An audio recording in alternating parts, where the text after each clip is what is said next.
Barakatuh à toutes et à tous. Merci à tous d'être ici si nombreux ce soir pour venir assister à cette nouvelle rencontre mensuelle de l'ISIP French. L'ISIP, pour rappel, donc l'International Association, je vais vous le dire en français, l'Association internationale des étudiants en psychologie islamique qui se rejoint chaque mois pour essayer de vous proposer des conférences, des présentations en lien avec la psychologie islamique de manière assez inédite dans le monde francophone. Et aujourd'hui, ce mois-ci, nous avons le plaisir d'accueillir ce cher docteur Ali Habibi, que vous connaissez très bien pour la plupart d'entre vous, qui est donc psychologue, psychothérapeute et chercheur en psychologie clinique, psychopathologie et psychologie islamique, notamment au sein de l'IUM ISTAC, qui est une université islamique en Malaisie. Il est aussi le responsable de cette section francophone de l'ISIP et il est là ce soir pour vous présenter le sujet de sa conférence qui s'intitule Le modèle du cœur, une approche islamique du psychisme et de l'âme. Ce soir, notre cher frère Ali nous fera le plaisir de partager avec nous une partie de ses résultats de recherche, ce qui est vraiment inédit. On est les premiers à les avoir, à les avoir en avant-première. Il nous présentera donc pour la première fois, et ce de manière officielle, son modèle du soi, le self, mais il vous l'expliquera bien mieux que moi, qui est basé sur le modèle du cœur. C'est vraiment une étape importante aujourd'hui, ce soir, dans les travaux qui sont menés par le docteur Habibi depuis maintenant plusieurs années. Actuellement, en psychologie islamique, il y a peu de modèles, donc c'est un des rares modèles qui existe et qui sera publié prochainement, Inch'Allah, si tout se passe bien, on lui souhaite, dans une revue scientifique internationale. Ce modèle-là, il est présenté à partir de l'approche HEART, donc H-E-A-R-T, qui vous sera présenté une autre fois pour ne pas donner beaucoup trop d'informations. On va commencer par le commencement. Et Ali, Bismillah, à toi la parole. Voilà, merci beaucoup, Hafsa. Ok, bismillah. Le son est bon, vous m'entendez bien? Le son est bon, Hafsa? Le son est très bon. Ok, super. Bismillah ar-Rahman ar-Rahim. Wassalatu wassalam ala Rasulillah sallallahu alayhi wa sallam. Wassalamu alaikum wa rahmatullahi wa barakatuh. Tout le monde. Alors heureux, très heureux d'être parmi vous là ce soir. Et comme l'a dit Hafsa, c'est vrai que c'est un moment très particulier. Pour ceux qui suivent un peu ce qu'on essaie tous un peu de faire au sein de l'ISIP et au sein des quelques psys là, avec qui on travaille sur la sensibilisation de la santé mentale au sein de la communauté musulmane pour essayer un peu d'éveiller les consciences et puis de rompre avec certains tabous, certaines idées reçues qui causent beaucoup plus de tort que ce qu'on peut imaginer.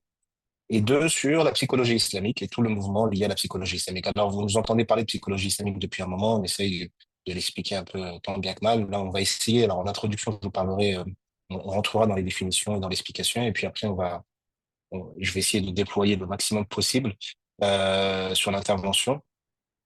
Et puis, c'est un moment important parce que ça fait des années que je fais de la recherche et que voilà, que je travaille sur ce sujet-là, sur le champ de la psychologie euh, islamique et sur le champ en fait de la psychologie tout court. J'ai commencé par faire le lien essayer de faire des liens entre la psychologie occidentale et la pensée islamique et la religion musulmane. Et puis il y a tout ce mouvement de la psychologie islamique qui a eu un renouveau ces derniers temps et auquel on a tous adhéré et voilà. Et j'essaie de travailler un peu sur le sujet. Aujourd'hui, c'est vrai que je vais essayer de vous présenter une partie de mes résultats. Je vais vous présenter mon modèle du soi. En ce qui concerne l'approche, comme l'a dit Hassan, je vous la présenterai peut-être, si Allah le permet, une autre fois. Déjà là, ça va être très lourd. Ça va être. Alors, vous pourrez poser vos questions dans le chat, mais sincèrement, je ne sais pas si on aura le temps d'y répondre. En tout cas, c'est sûr que je pourrais pas répondre à tout le monde, mais je sais même pas si on aura beaucoup de temps pour les questions-réponses. Tant le contenu est riche et dense, et je vais essayer de faire au plus vite. Je vais essayer de faire le moins de digression possible, mais je vous garantis rien. Alors, je vais juste partager mon écran et si quelqu'un peut me dire si vous voyez. Alors, attendez. Alors, je ne sais pas ce que vous voyez du coup. Pour Est-ce l'instant, que vous c'est voyez noir, un Ali. diapo? C'est noir? Ok, alors attends. Va sur la page de ton diapo et normalement, ça devrait apparaître. Voilà, ça y est, c'est apparu. Là, c'est bon? Oui. Ok, super. Ah, juste essayer de me ça pour pas que ça perturbe. Hop.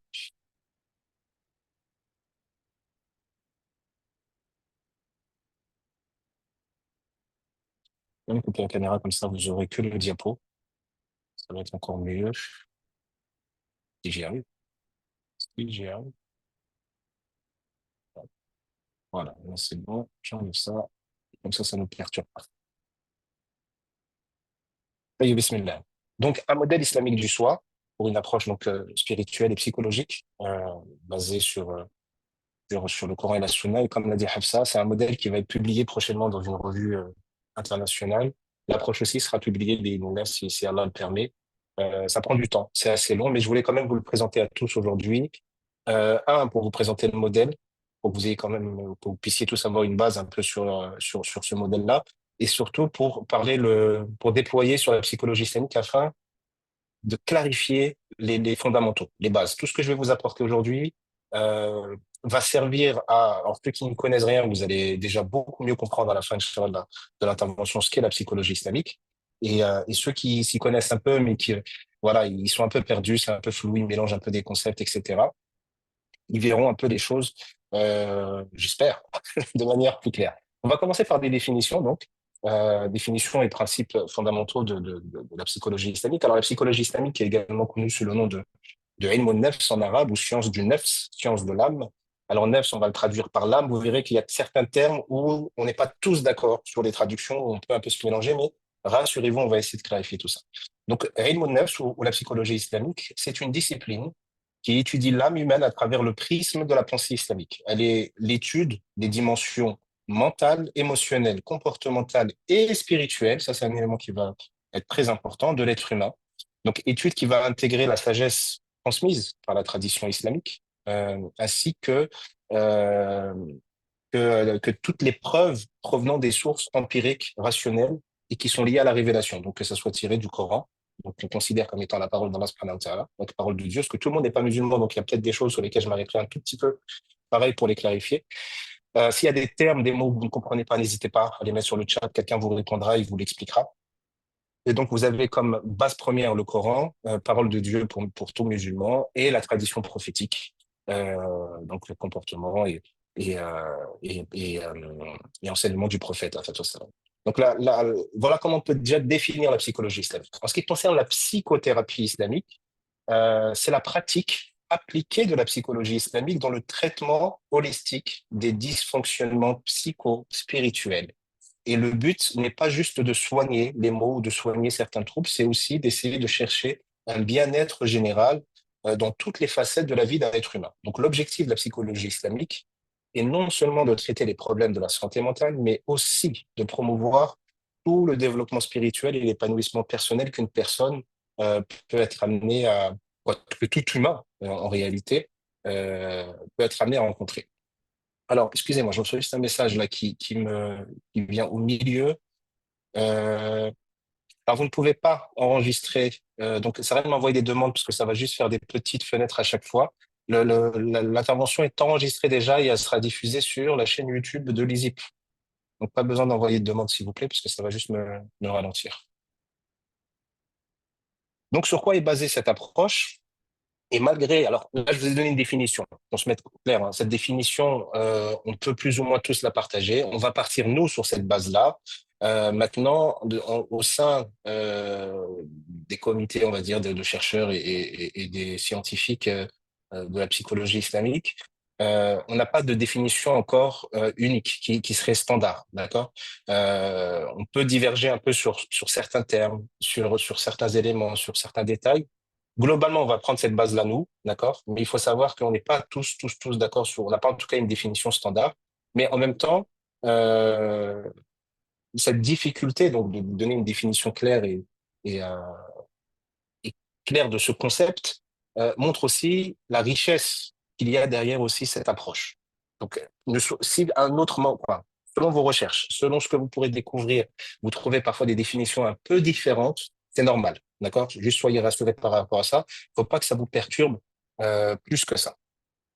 Donc, mais globalement, la psychologie islamique, elle est souvent conceptualisée comme une approche holistique, d'accord, qui prend en compte tous les éléments et qui cherche à comprendre la nature du moi, de l'âme, ainsi que le lien de l'âme avec Dieu.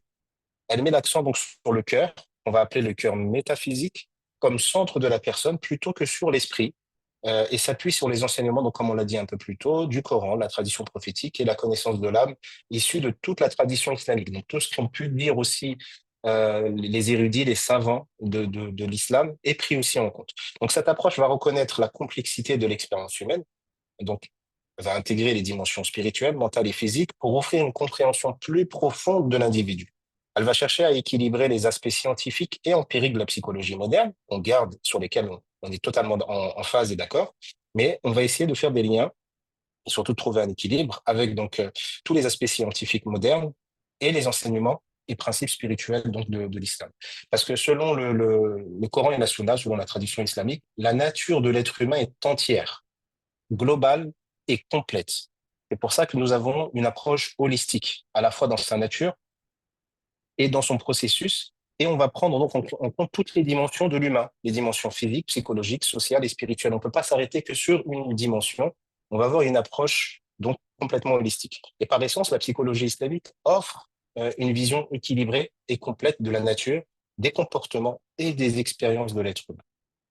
La psychologie islamique est donc un domaine d'étude qui cherche à comprendre et à appliquer des enseignements et des principes psychologiques basés sur la religion islamique. Elle se concentre principalement sur l'aspect spirituel de l'homme et sur l'interaction de cette dimension spirituelle avec les autres aspects de la vie humaine, tels que l'émotionnel, le mental et le physique. C'est très important. Alors ça, je le répète et on va vous le rabâcher à chaque fois qu'on va vous parler de psychologie islamique, mais c'est très important parce que ça va vous montrer les distinctions qu'il y a avec la psychologie occidentale.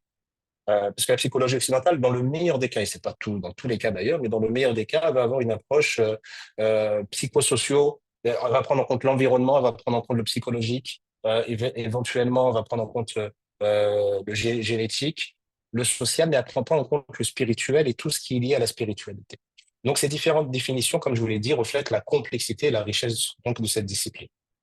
C'est un domaine alors, faut bien comprendre que c'est un domaine qui est en constante évolution et qui tente de concilier les enseignements donc islamiques traditionnels, qui sont donc très anciens, avec les méthodes scientifiques contemporaines.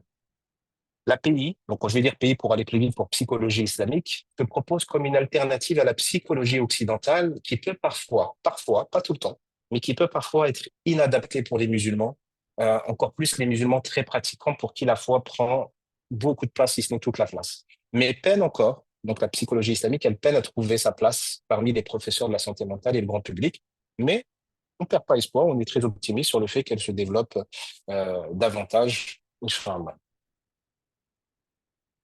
Alors, voici quelques-unes des principales caractéristiques de la psychologie islamique. La première, c'est ce qu'on vient de se dire, c'est le fait d'avoir une perspective holistique qui considère l'être humain comme une entité composée d'éléments physiques, mentaux, spirituels et sociaux et qui sont interconnectés.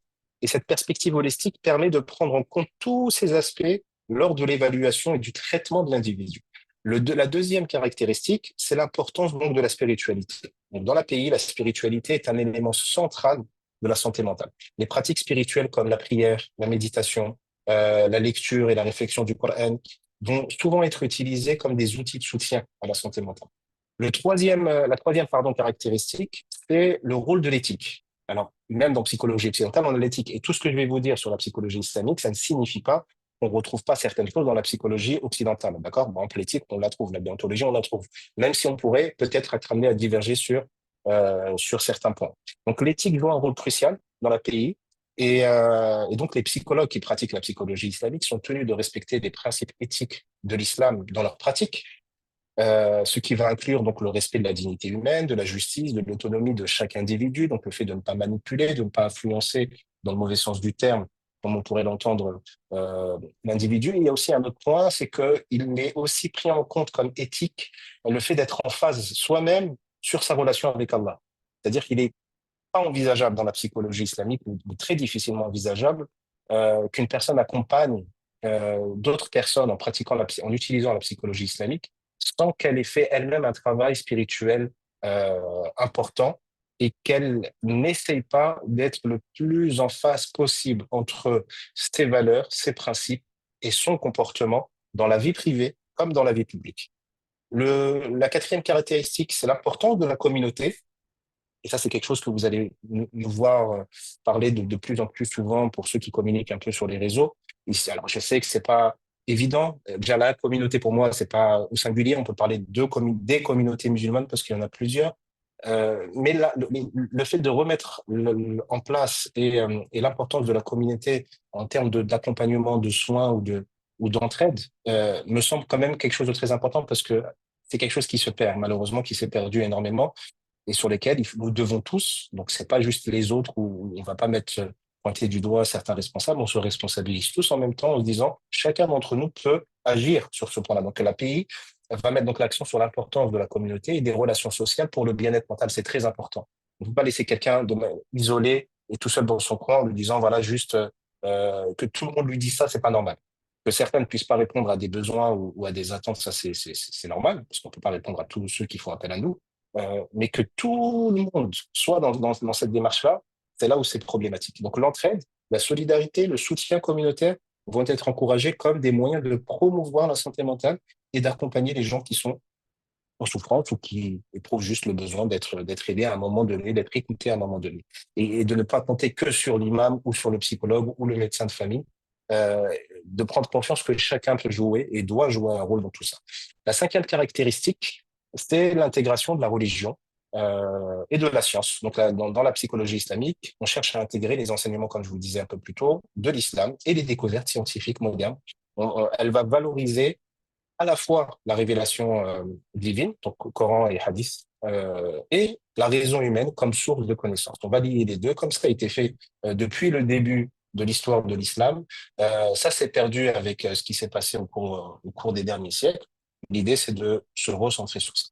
Et la sixième caractéristique, c'est le concept de soi dans l'islam, ce qu'on va essayer de voir un peu plus tard. Donc, le modèle islamique du soi dans la psychologie islamique reconnaît un centre spirituel au cœur de l'être humain, qu'on va appeler qalb, le cœur, euh, ce qui va contraster d'ailleurs avec la plupart des approches de la psychologie occidentale, hein, qui ignorent ou nient complètement un tel centre. D'accord? Donc, dans le modèle islamique du soi, on intègre aussi, on prend en compte aussi le concept du aql, donc l'intellect ou les facultés cognitives, de hawa, donc ce qu'on peut, pour certains, définir comme le soi animal, c'est-à-dire les instincts, toutes les énergies nécessaires à notre existence, entre autres. Puis il y a d'autres éléments que nous verrons un tout petit peu plus tard dans quelques slides, Inch'Allah. Quelques distinctions donc entre la psychologie islamique et la psychologie occidentale. Cette introduction elle est un peu longue, mais elle est nécessaire. Et c'est pour ça que j'ai besoin de m'appuyer, de m'arrêter là-dessus un moment, parce que si nos bases, si les fondamentaux ne sont pas clairs, ne sont pas acquises, ça va être très compliqué soit de comprendre la suite, ou alors on va croire comprendre la suite et puis on va en faire un peu n'importe quoi. Donc vraiment, consolider les bases, c'est important, on prend le temps de le faire et on se précipite pas, même si on essaye euh, d'avancer malgré tout.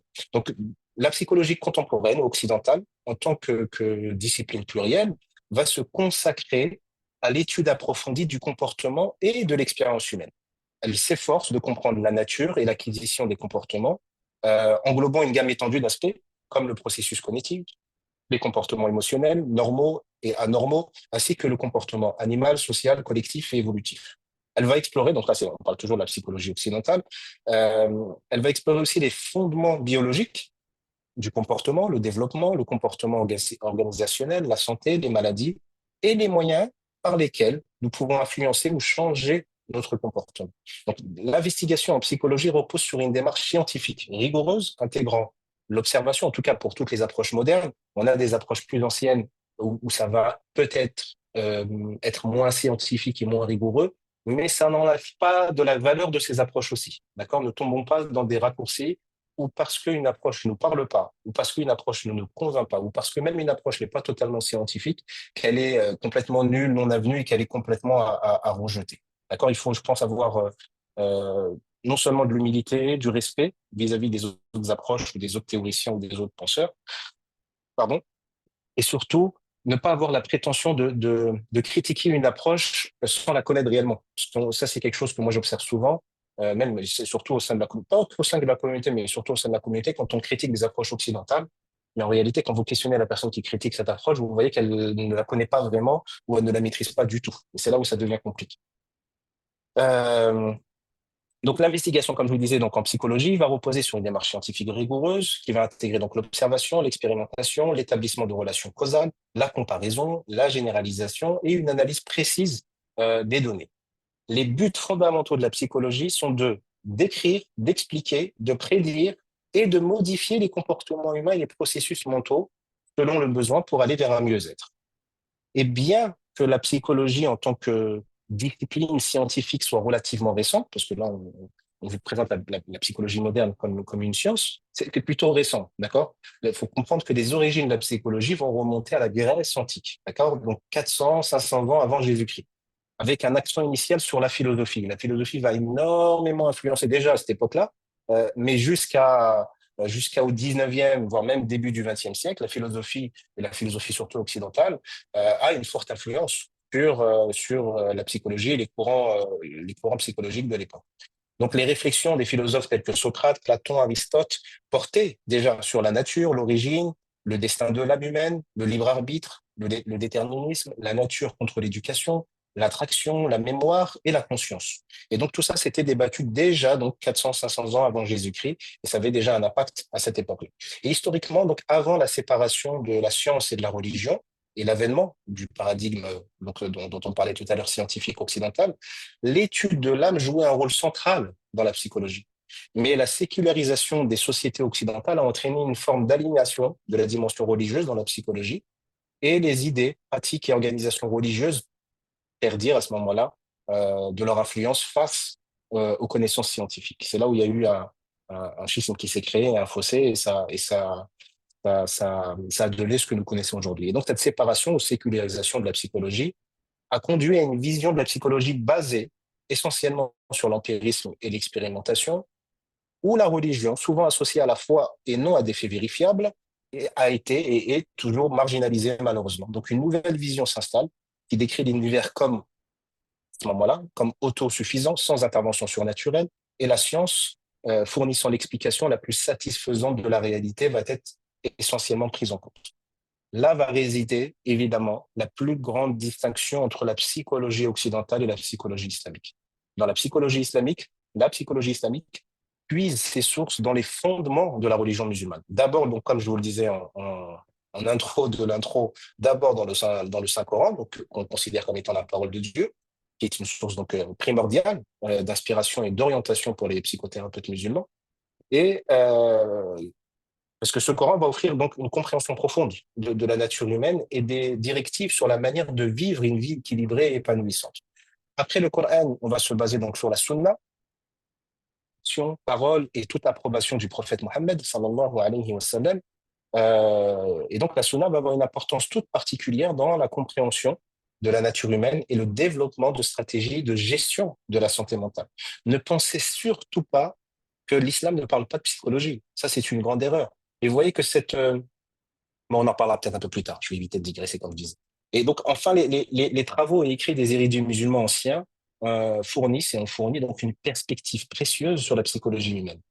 Tous ces chercheurs ont développé des méthodes sophistiquées pour gérer les problèmes psychologiques en s'appuyant sur les enseignements du Coran et de la Sunna. Donc, le Coran, en tant que guide pour l'humanité, va offrir un cadre exhaustif pour comprendre divers aspects de la vie humaine. Il aborde la responsabilité individuelle, les relations interpersonnelles, la famille, le mariage, le bien-être social, les étapes de développement embryonnaire et humain, les comportements émotionnels et sociaux, ainsi que l'intelligence spirituelle et éthique. Le Coran insiste également sur l'importance de l'apprentissage et de la connaissance, offrant une perspective holistique sur les comportements et expériences humaines, et c'est pour ça qu'on retrouve ces fondamentaux dans la psychologie islamique.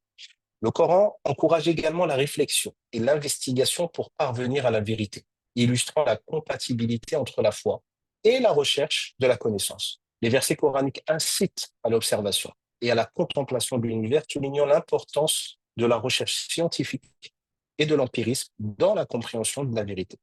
Et c'est pour ça que la psychologie du Coran prend au sérieux l'interconnexion pardon, entre le matériel et le spirituel, et va souligner le rôle essentiel du cœur et de l'esprit dans la compréhension humaine.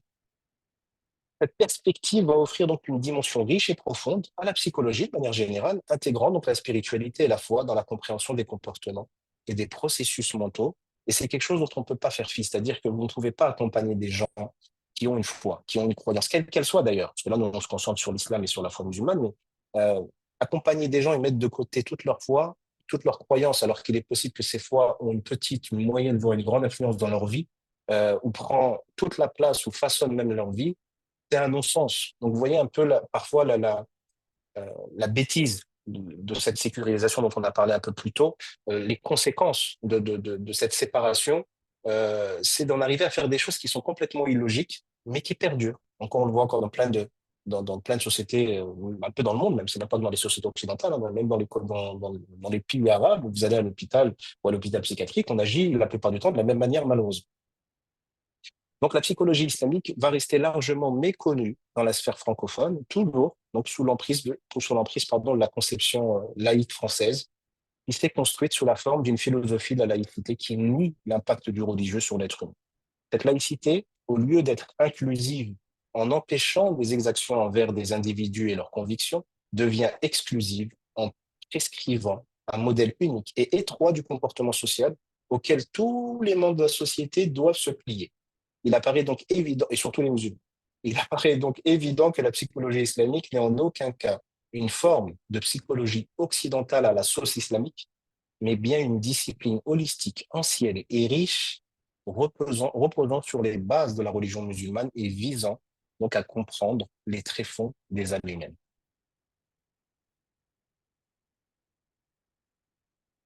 En ce qui concerne donc la conception de la psyché en islam, euh, donc, introduction finie déjà sur les fondamentaux de ce que je voulais, ce dont je voulais parler comme base, comme distinction, comme définition de la psychologie islamique et distinction avec la psychologie occidentale.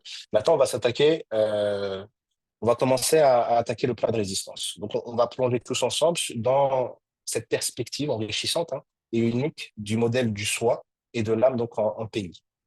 Les principes généraux de la psychologie islamique reposent sur la notion de l'être humain comme création d'Allah et son vicaire, khalifa, sur terre, ainsi que sur la notion de fitra et de composantes du psychisme humain telles que décrites par le Coran, qui sont le ruh, le nafs ou la nafs, le qalb et le aql.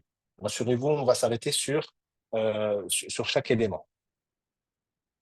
En ce qui concerne la fitra et son impact donc sur la psychologie humaine, pardon, il faut savoir que la fitra, c'est un élément très, très, très, très important. D'accord? C'est un élément fondamental de la psychologie islamique. Et donc, c'est une notion j'allais dire qu'il faut saisir et comprendre entièrement, mais essayons juste de la saisir et de la comprendre, en tout cas de l'accueillir. C'est le socle, c'est un socle primordial de la pensée donc euh, psychosociale de la vie humaine, et la fitra est un élément important dans la compréhension de la vie de l'homme, dans la compréhension de la vie de l'homme, dans son comportement et ses actions, ainsi que dans la conceptualisation de la psychologie. Le mot fitra a reçu différentes significations donc, dans la linguistique et dans les définitions religieuses. Elle désigne la faculté innée concédée à l'être humain par son créateur dans le fait de le connaître, de connaître Allah et d'accepter instinctivement de se soumettre à lui. Et dans cette définition religieuse, le mot fitra peut également être synonyme d'islam, comme étant la religion de la soumission à Allah. Alors, si quelqu'un n'est pas musulman et qu'il entend ça, dire mais c'est que du prosélytisme, on parle que d'islam. Non, faut prendre en compte que dans l'islam, euh, toutes les, toutes les révélations qui ont été faites, tous les prophètes qui ont été envoyés, on y croit. Pourquoi? Parce qu'ils ont tous appelé à la même chose en réalité. Ils ont tous appelé au fait de se soumettre en Allah et de l'adorer. Et donc, ceci est mentionné à plusieurs reprises déjà dans le Coran ou dans la Sunna dans un des versets du Coran où Dieu dit, rappelle-toi que ton Seigneur a convoqué tous les descendants d'Adam et leur a fait témoigner pour eux-mêmes, ne suis-je pas votre Seigneur? Ils ont tous dit, oui, nous témoignons. Ainsi, vous ne pourrez pas dire au jour de la résurrection, nous n'étions pas conscients de cela. Et dans un hadith authentique, qu'on peut retrouver dans le Bukhari, le prophète salam, a dit, chaque enfant naît selon la nature saine, donc selon sa fitra, et ce sont ses parents qui en font soit un juif, soit un chrétien, soit un adorateur du feu. Donc, c'était les trois religions connues dans la région. Comme le bétail donne des petits, envoyez-vous naître amputé. Donc, comment il faut comprendre ce hadith? Le hadith, qu'est-ce qu'il dit au fond? Que tous les enfants naissent dans la fitra. Tous les enfants naissent dans la fitra et c'est l'éducation qu'il va recevoir, l'environnement dans lequel il va grandir, qui va avoir une importance énorme et influencer sur le fait de le faire préserver dans cette fitra ou le fait de le faire un peu dévier ou dysfonctionner de cette fitra. Donc la fitra reconnaît les trois dimensions de l'être humain, physique, psychologique et spirituelle. Elle implique aussi la dimension volitionnelle de l'être humain, c'est-à-dire c'est le fait que ses comportements sont en partie tributaires de sa volonté, d'où la notion de libre arbitre. Je ne vais pas m'arrêter sur ces éléments parce que ce serait beaucoup trop long, mais prenez-le déjà en compte. La fitra est donc une sorte de potentiel qui naît avec l'être humain et continue de se développer en interaction avec son environnement. La fitra, c'est aussi on doit aussi la prendre en compte comme étant la nature primordiale qui fait que tout être humain, en tant que descendant d'Adam, alayhi salam, paix sur lui, naît musulman et porte en lui le message islamique qui sera recouvert par sa seconde nature, l'éducation qu'il recevra. Et il y a, alors ça c'est un petit détail, j'hésitais à vous l'amener, mais je vous l'amène quand même, par souci, on va dire, pour ceux qui sont intéressés par des petits détails scientifiques ou qui font de la recherche ou qui aimeraient faire de la recherche sur cette notion de fitra. Il y a trois interprétations de la fitra: l'interprétation duale, neutre et positive. L'interprétation de la fitra comme nature duale signifie que l'être humain naît avec deux tendances, celle du bien et celle du mal, qui coexistent et qui font partie de lui. Donc ça, ces trois interprétations sont des divergences pardon, chez les savants. Tous les savants n'ont pas la même interprétation euh, de la profondeur de la fitra. Donc la première interprétation, c'est celle-ci, c'est qu'il y a deux tendances, le bien et le mal, et elles coexistent en même temps et font partie de l'humain dès sa naissance.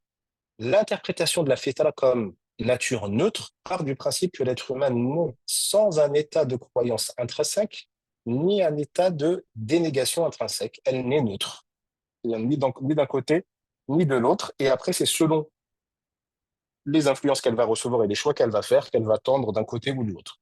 Et la troisième interprétation de la fitra, c'est l'interprétation qui dit que la fitra est une nature positive et ceux qui sont dans cette approche-là estiment qu'il y a un potentiel dormant qui devrait être réveillé de l'extérieur. D'accord qui devrait être réveillé de l'extérieur, mais plutôt une source d'éveil qui se trouve elle-même à l'intérieur de l'individu. C'est pas quelque chose qui viendrait de l'extérieur, sous ce potentiel ou cette influence, c'est quelque chose qui serait déjà là, qui serait déjà présent, et même ce qui peut l'éveiller est déjà à l'intérieur. Donc la vision positive est le modèle théorique le plus consensuel et le plus accepté par les savants musulmans. Il y a des divergences, mais on va dire que c'est l'avis qui va être majoritaire. Et dans le paradigme islamique de la nature humaine, euh, et aussi se fait dans la psychologie islamique, il faut savoir que ces notions sont basées sur le monothéisme pur, c'est-à-dire ce qu'on va appeler le tawhid, le fait de croire et de n'adorer qu'un Dieu unique, sur la notion de fitra, qu'on vient de définir, sur la notion de khilafa, donc le vicariat sur terre, le fait qu'Allah nous ait tenus responsables, on nous a donné proposé, nous avons accepté cette responsabilité que nous devons assumer en étant sur terre, sur l'éthique et sur les interactions entre les différentes composantes du psychisme, que nous allons voir donc le ruh, le nafs et le qalb. Petite analyse du concept donc du nafs. Donc en arabe, comme je vous disais, la psychologie est dite ilmun nafs, donc science de l'âme ou connaissance de l'âme. Et donc l'API utilise, comme je vous le disais aussi tout à l'heure, mais je le répète, des sources empiriques, rationnelles, scripturales pour étudier donc les aspects physiques et métaphysiques de la psyché et du comportement humain. Elle va aborder des concepts tels que le jihad de l'âme ou le combat de l'ego ou la résistance de son nefs, la manigance ou les manigances de l'âme, les vertus morales, les destructeurs de l'âme, le cœur, l'intellect, l'âme sereine, l'âme blâmable et l'âme incitatrice au mal sur lesquels nous allons nous arrêter un peu plus tard. Donc pour bien comprendre le concept de l'âme en islam, il est essentiel de commencer, je pense, par décortiquer le mot lui-même d'un point de vue linguistique. Donc le mot nefs, donc de la racine nafasa, cette racine a plusieurs dérivés. Tous reviennent, selon Ar-Razi, au sens de la sortie de l'air, nassim. D'accord? Tous les dérivés reviennent à ce sens d'après Ar-Razi. Ainsi, on trouve parmi ces dérivés la respiration, at-tanaffus, qui désigne donc le souffle qui sort de la gorge, On retrouve également l'expression arabe Nafasallahu qurbatah, qui signifie qu'Allah apaise son affliction, du fait que l'affliction est une fatigue, et quand on est fatigué, le repos qu'on trouve derrière, qui suit cette fatigue, va provoquer un apaisement qui fait sortir un souffle de la personne. Vous voyez, quand vous êtes épuisé et que vous vous reposez, il y a ah, vous voyez, ce son-là, ce souffle, pas ce son, mais ce souffle qui sort, va être lié donc euh, à cette expression. Et d'ailleurs, là, pour la petite anecdote, bon, j'ai dit que j'allais pas digresser. Si vous voulez que je vous raconte une petite histoire avec Ali Ben Abi Talib sur cette notion de souffle, vous me le noterez en commentaire, et je prendrai 30 secondes pour vous raconter cette histoire, mais je vais essayer de pas m'arrêter sur d'autres éléments. Alors, on nomme aussi euh, l'âme, donc le nefs, comme cité dans le Coran, ô toi, âme apaisée, donc là, le mot qui est utilisé dans le verset, c'est nefs, nefs mutma'inna, pour les mêmes raisons que ruh. C'est pour ça qu'il va y avoir cette difficulté pour certains de dissocier les deux. Nous, on va essayer de les dissocier, d'accord, tous ensemble. Mais pour certains, le ruh et le nefs voudraient dire l'âme, dans les deux mots voudraient dire l'âme. Donc, par extension, pardon, l'homme est aussi appelé nefs, au pluriel, anfus. Par exemple, dans le verset, dans la sourate 61, où Allah dit, vous croyez en Allah et en son messager, et vous combattez avec vos biens et vos personnes. Ici, vos personnes dans le verset en arabe, c'est anfusikum, dans le chemin d'Allah. Car c'est l'âme qui est sa composante, donc la plus importante. C'est pour ça qu'on va définir le nefs comme étant l'âme. On nomme également, alors pour certains, le mauvais œil, parfois, peut être nommé par nafas, ainsi que le sang, peut être aussi nommé nefs, car lorsqu'il sort, l'homme sort avec. L'âme, pardon, pas l'homme. L'âme sort avec. Par extension, on nomme aussi la femme qui a ses lochis, euh, elle ne faut ça, on va l'appeler ainsi. Pourquoi? Parce que le sang qui s'écoule d'elle après l'accouchement, après qu'elle ait accouché d'une âme, donc d'un être humain, qu'on appelle aussi donc le nouveau-né, manfous. Vous voyez que là, tous ces termes en arabe sont complètement liés. On va voir la même racine. Il y a toujours cette notion d'air et de sortie d'air. Donc, l'eau également est appelée nefs, car c'est ce qui fait la vie. Donc, c'est pour ça que on va toujours lier euh, le nefs pour certains au ruh, et ça, vous le comprendrez plus tard. Donc, nous avons fait de l'eau toute chose vivante, donc au Coran 30, verset 21. Et donc là, vous voyez que la richesse du mot, de son sens et de toutes ses dérivées montre à quel point l'âme est au cœur de l'être humain, essentielle à la vie, sous toutes ses formes, et depuis la tendre enfance jusqu'à la fin, et même après d'ailleurs, parce que même après, on parle toujours de nefs. Maintenant, nous allons voir les tendances psychiques en islam. Donc, les tendances psychiques désignent les traits caractéristiques du nefs. Vous avez déjà, on va s'arrêter sur deux, puis on en verra deux un peu plus tard, deux autres un peu plus tard. Il y a d'abord donc la dualité du bien et du mal dans l'âme, et ça on le trouve dans le verset sourate 91, versets 7 et 8, où Allah subhanahu wa ta'ala dit wa nafsin wa ma sawwaha. Vous voyez, par l'âme et par ce qu'il a harmonieusement formé, il lui a inspiré sa part de transgression, sa part de piété. Il y a ensuite la nature anxieuse de l'âme, que l'on soit donc dans la difficulté ou non. Donc la nature humaine l'âme humaine, le nefs, est de nature anxieuse. Et ça, c'est Dieu qui le dit dans le Coran. Donc, sourate 70, verset 19 jusqu'au verset 25, il en parle. Donc, certes, l'homme a été créé anxieux. Lorsque le mal le touche, il est angoissé. Lorsque le bien le touche, il prive les autres, à l'exception de ceux qui prient, de ceux qui sont constants dans leur prière, de ceux sur les biens desquels on prélève un droit reconnu comme obligatoire au profit du pauvre et de celui qui est dépourvu de tout. Et il y a une autre tendance. Oh, pardon. Attendez, hop, je suis parti un peu trop loin. Il y a une autre tendance donc dans le nefs ou chez l'homme, c'est les suggestions négatives, ce qu'on va appeler donc waswas. Donc le waswas, on retrouve sa notion dans le verset 16 de la sourate 50, où Allah subhanahu wa ta'ala dit, certes, nous avons créé l'homme et nous connaissons ce que son âme lui suggère. Nous sommes plus près de lui que sa veine jugulaire. Donc, à l'instar du mot nefs, il me semble important de s'arrêter 2 secondes pour comprendre le mot waswas. Euh, Parce que vous voyez que dans cette racine, euh, elle indique toute parole susurrée. Mais vous voyez que c'est vraiment susurré. C'est pas le fait de parler, c'est de susurrer à voix basse ou tout son de basse intensité. Donc, le son des bracelets, par exemple, le petit son que les bracelets peuvent faire autour d'un poignet, vont aussi être appelés was-was.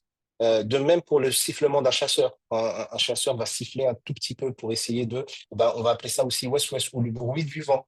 Vous voyez, le bruit du vent, il est plutôt bas. On va appeler aussi ce bruit-là was-was. Donc, on parle ainsi des insufflations du diable avec lesquelles il trompe l'homme, comme dans le verset où Allah subhanahu wa ta'ala dit, puis le diable leur chuchota afin de leur rendre visible ce qui leur a été, ce qui leur était caché, pardon. C'est le bon slide, oui, c'est bon. Les deux autres donc, tendances, les deux dernières sur lesquelles on va s'arrêter, donc il y en a deux autres qui me semblent quand même importants de citer. La première, c'est l'inspiration ténébreuse. On retrouve par exemple dans la sourate Youssouf, la sourate 12, lorsque les frères de Youssouf, alayhi salam, ont comploté contre lui pour l'éliminer. Vous voyez que dans le verset, donc verset 18, Allah subhanahu wa ta'ala va dire, et ils lui présentèrent sa tunique frauduleusement tachée du sang de Jacob, de Jacob. Dis alors, ce sont plutôt vos âmes qui vous ont inspiré cela. J'ai maintenant à faire j'ai maintenant à faire preuve d'une belle patience et que Dieu m'aide à supporter ce que vous venez de dire. Vous voyez, ce sont plutôt vos âmes ici. Là, on est dans l'aspiration ténébreuse de l'âme. C'est l'âme qui a inspiré ça à ces personnes. Et dans la sourate Taha, donc sourate 20, quand Allah subhanahu wa ta'ala nous raconte l'épisode donc, du veau d'or avec le peuple de Moussa, alayhi salam, Moïse, euh, qu'ils ont adoré en son absence, quand il parle de Samiri, le Samiri dit donc d'après le Coran, j'ai vu ce que les autres n'ont point vu, et j'ai saisi une poignée de terre sur les traces de l'ange envoyé, puis je l'ai jeté sur le vaudeur. Voilà ce que mon âme m'a inspiré. Et la dernière tendance, c'est le fait de prendre sa passion pour divinité. Donc tout ça, ce sont des éléments qu'on retrouve dans le Coran. C'est pour ça que j'essaie de vous donner les quelques versets qui en parlent. Donc, dans la sourate 45, Allah subhanahu wa ta'ala dit, as-tu considéré celui qui a pris sa passion pour divinité et que Dieu a égaré malgré la science qu'il a reçue?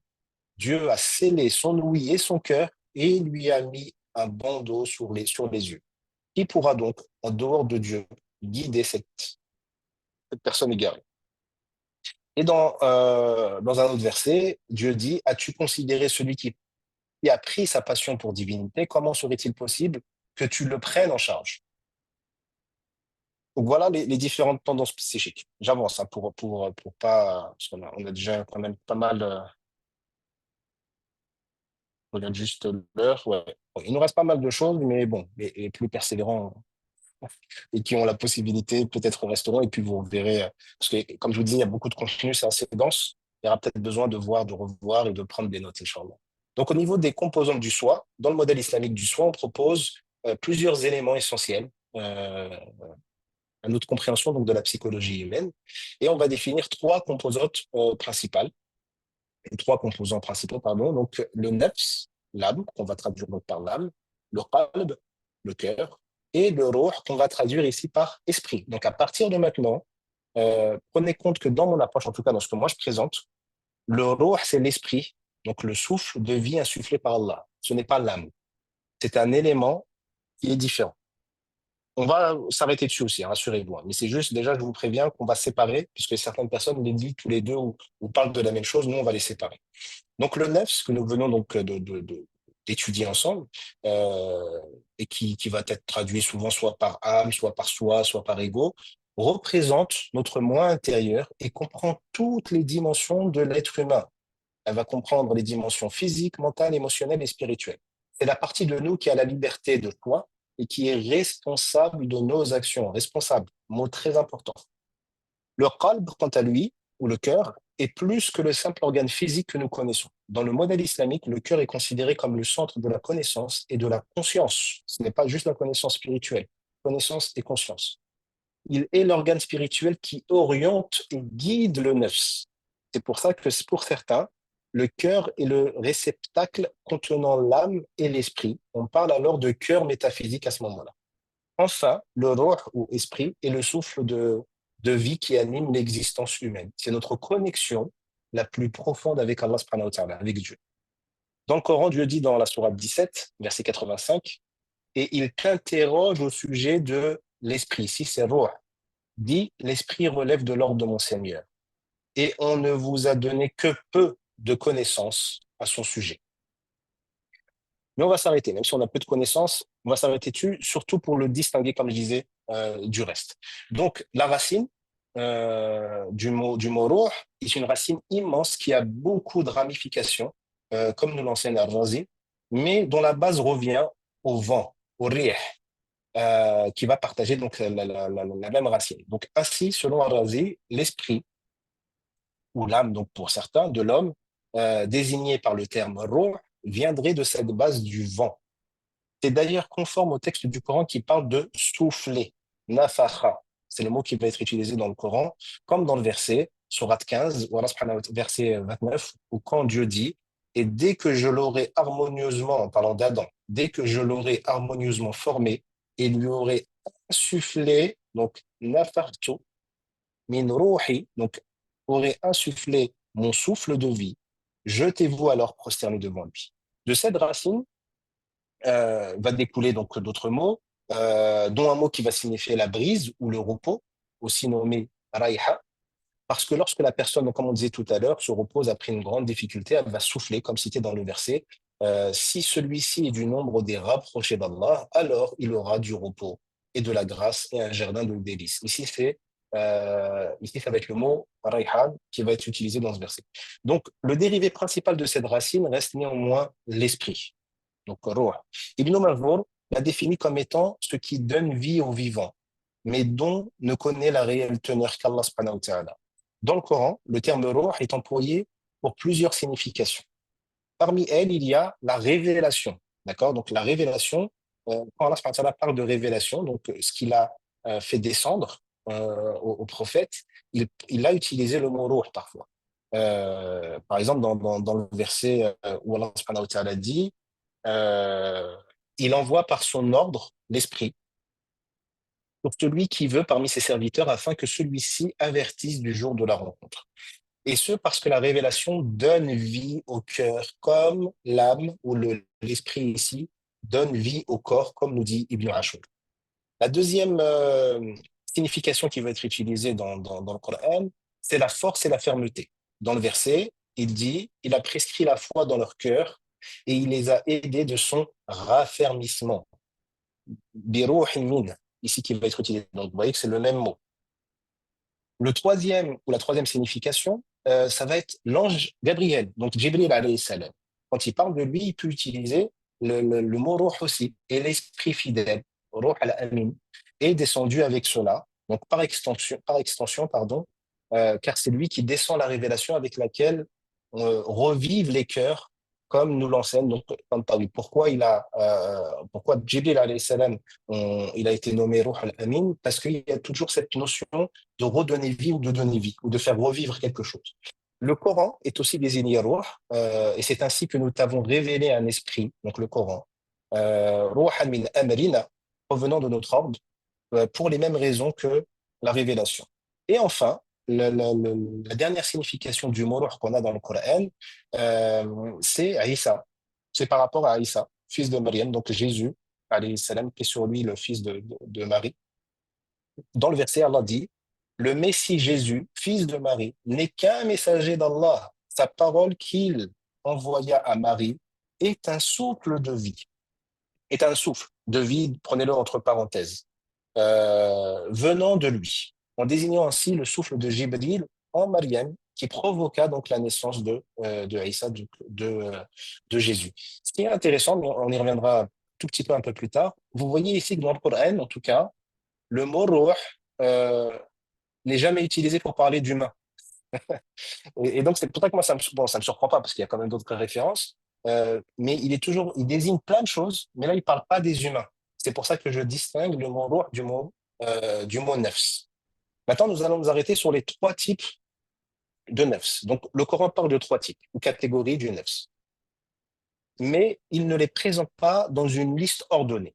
Faut plus comprendre que dans le Coran, c'est des catégories qui sont mentionnées à divers endroits, donc dans les différentes sourates.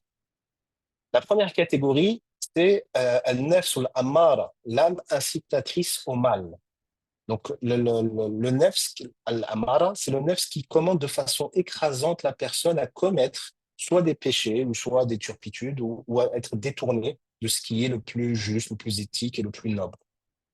C'est aussi le nefs qui va pousser à satisfaire des désirs et des pulsions. D'accord? C'est pour ça que donc, cette catégorie d'âme euh, est mentionnée dans le Coran, dans la sourate Yusuf, toujours dans la sourate Yusuf, donc verset 53, euh, où il est dit: Je ne discute pas mon âme, car l'âme est certainement encline au mal, à moins que mon Seigneur, par miséricorde, ne la préserve du péché. Mon Seigneur est pardonneur et miséricordieux. Donc le neuf, c'est souverain sur nous. Il est amarra. Cela signifie que nous sommes subjugués par lui, que nous lui sommes soumis, que nous l'écoutons et lui obéissons. Deuxième catégorie ou deuxième type, c'est l'âme qui se réprimande elle-même. An-nafs al-lawwama. Dans Surat al-Qiyamah, Dieu dit: Je jure par la personne qui se blâme. Ici, c'est le terme qui est utilisé, c'est nafsi. D'accord? C'est al-nafs, nafs al-lawwama. Donc, al-lawwama ici signifie le fait de s'incriminer, de se reprocher, de se blâmer. Donc, par exemple, après avoir commis un péché, le nafs va s'incriminer lui-même. Il se sent mal et coupable. Et ça va provoquer potentiellement donc une culpabilité qui peut s'accroître au point que la personne finisse par avoir une mauvaise estime d'elle-même, souffrir et désespérer de Dieu. La finalité, c'est le fait de désespérer de Dieu et de ne plus se sentir soit aimé de Dieu ou soit méritant d'un amour divin. Et donc, la personne va s'enfoncer en réalité. Parce que si elle n'espère plus quoi que ce soit de Dieu en pensant qu'elle est tellement mauvaise qu'elle ne mérite pas la miséricorde d'Allah subhanahu wa ta'ala, alors de ce fait, elle va. C'est pour ça qu'en islam, on dit que c'est un des objectifs d'Iblis, c'est nous faire désespérer de Dieu, parce que la finalité, c'est qu'on s'éloigne de lui totalement. Donc, vous voyez que ce sont des conséquences qui vont être dramatiques. Et ça, la culpabilité, c'est pour ça que pour ceux qui me suivent, je dis souvent que la culpabilité, c'est un piège satanique. Parce que Dieu ne demande pas de culpabiliser. Même après un péché, il nous demande de regretter sincèrement. Et il y a une distinction à faire entre le regret sincère et la culpabilité, encore plus la culpabilité ici, qui est liée à cette catégorie ou à ce type de nefs qui est l'awwam. Et la troisième catégorie, celle vers laquelle on essaye tous de tendre, qui est l'âme en paix ou satisfaite, c'est an-nafs al-mutma'inna. Donc cette catégorie est mentionnée donc dans Surat al-Fajr, où Allah subhanahu wa ta'ala dit: On dira au juste, ô toi âme apaisée, retourne vers ton Seigneur, satisfaite et agréée, entre donc parmi mes serviteurs et entre dans mon paradis. Mutma'in signifie le contentement de la volonté d'Allah Tout-Puissant. Il s'agit d'une personne qui est sereine, satisfaite, tranquille et en paix. Quand on parle de satisfaite, ce n'est pas prétentieuse ou orgueilleuse, hein, loin de là. Mais satisfaite, et donc il y a un apaisement, il y a un apaisement chez cette personne. Et donc, il est à noter que ces catégories sont interprétées donc par les savants, par les différents érudits, pour représenter différentes étapes ou états de l'âme, donc du nefs, de l'âme humaine, dans sa relation pardon, avec le bien et le mal. L'âme peut évoluer d'une catégorie à l'autre en fonction des actions et des intentions de l'individu. Vous n'êtes pas que c'est toute votre vie, vous n'êtes pas que dans un type de nefs. Vous n'êtes pas que dans le nefs al-amara. Vous n'êtes pas que dans le nefs al-lawwama. Et même ceux qui sont dans le nefs al-mutma'inna, ils peuvent ne pas y être régulièrement ou constamment. Ça peut être des moments, à des moments précis, et on va naviguer entre euh, ces différents états. Donc, dans ces états, pardon, il y a aussi donc les forces négatives que nous avons vues qui peuvent influencer notre nefs, mais il y a également des forces positives qui servent de contrepoids aux impulsions du nefs et peuvent aider à résister aux tentations du shaitan ou aux envies qu'on a les plus profondes. Donc, parmi ces contrepoids, il y a notamment la rationalité ou l'intellect. Le aql, il va avoir son importance ici. Donc, qui est la capacité humaine à penser, à comprendre et à raisonner. Le modèle donc islamique du soi va décrire une lutte continue entre les forces du bien et du mal à l'intérieur de chaque individu. Et cette lutte se déroule principalement dans le cœur, dans le qalb, et va influencer grandement le nefs dans sa globalité. C'est pour ça qu'il est important de comprendre euh, que de cette lutte va résider dans le choix ou dans les choix qu'on peut être amené à faire. Et donc, le nefs, ayant le libre arbitre, a le pouvoir de choisir entre suivre les impulsions négatives stimulées par le shaitan. Stimulées par le shaitan, ça ne veut pas dire que ça vient forcément de lui. Il y a des choses qui viennent de lui, il y a des choses qui viennent du plus profond de nous-mêmes, mais que lui peut stimuler ou utiliser. Ou écouter l'intellect, le aql ou le cœur, le qalb, pour réaliser des actions qui vont être bénéfiques. En ce qui concerne le qalb, alors est-ce que tout le monde va bien? Parce que là, j'espère que vous allez tous bien. Là, on va attaquer un élément qui va être très important pour bien comprendre mon modèle. D'accord? Ce chapitre-là, il est très, très, très important. Donc, si vous n'étiez pas, si vous avez un peu décroché, essayez de vous reconcentrer maintenant. D'accord? Comme ça, vous faites des micro-pauses de quelques secondes entre les différents éléments si c'est nécessaire. Donc, le qalb en islam, il faut comprendre qu'en comparaison donc, avec la psychologie moderne occidentale, donc, qui se concentre, comme on l'a vu, sur l'empirisme et sur le rationnel, dans l'API, on va mettre l'accent sur l'intégration, donc holistique, sans division donc, entre sciences et religion. Et dans cette approche, on prend pour base le cœur. Dans la plupart des modèles, vous aurez toujours le cœur comme base, quoi qu'il arrive. Même si on peut diverger dans les quelques modèles existants, notre base, c'est toujours le cœur. Et donc, il va être entouré par d'autres éléments tels que le nefs, l'âme, tels que le soi, la cognition, l'intelligence, le cerveau ou les émotions.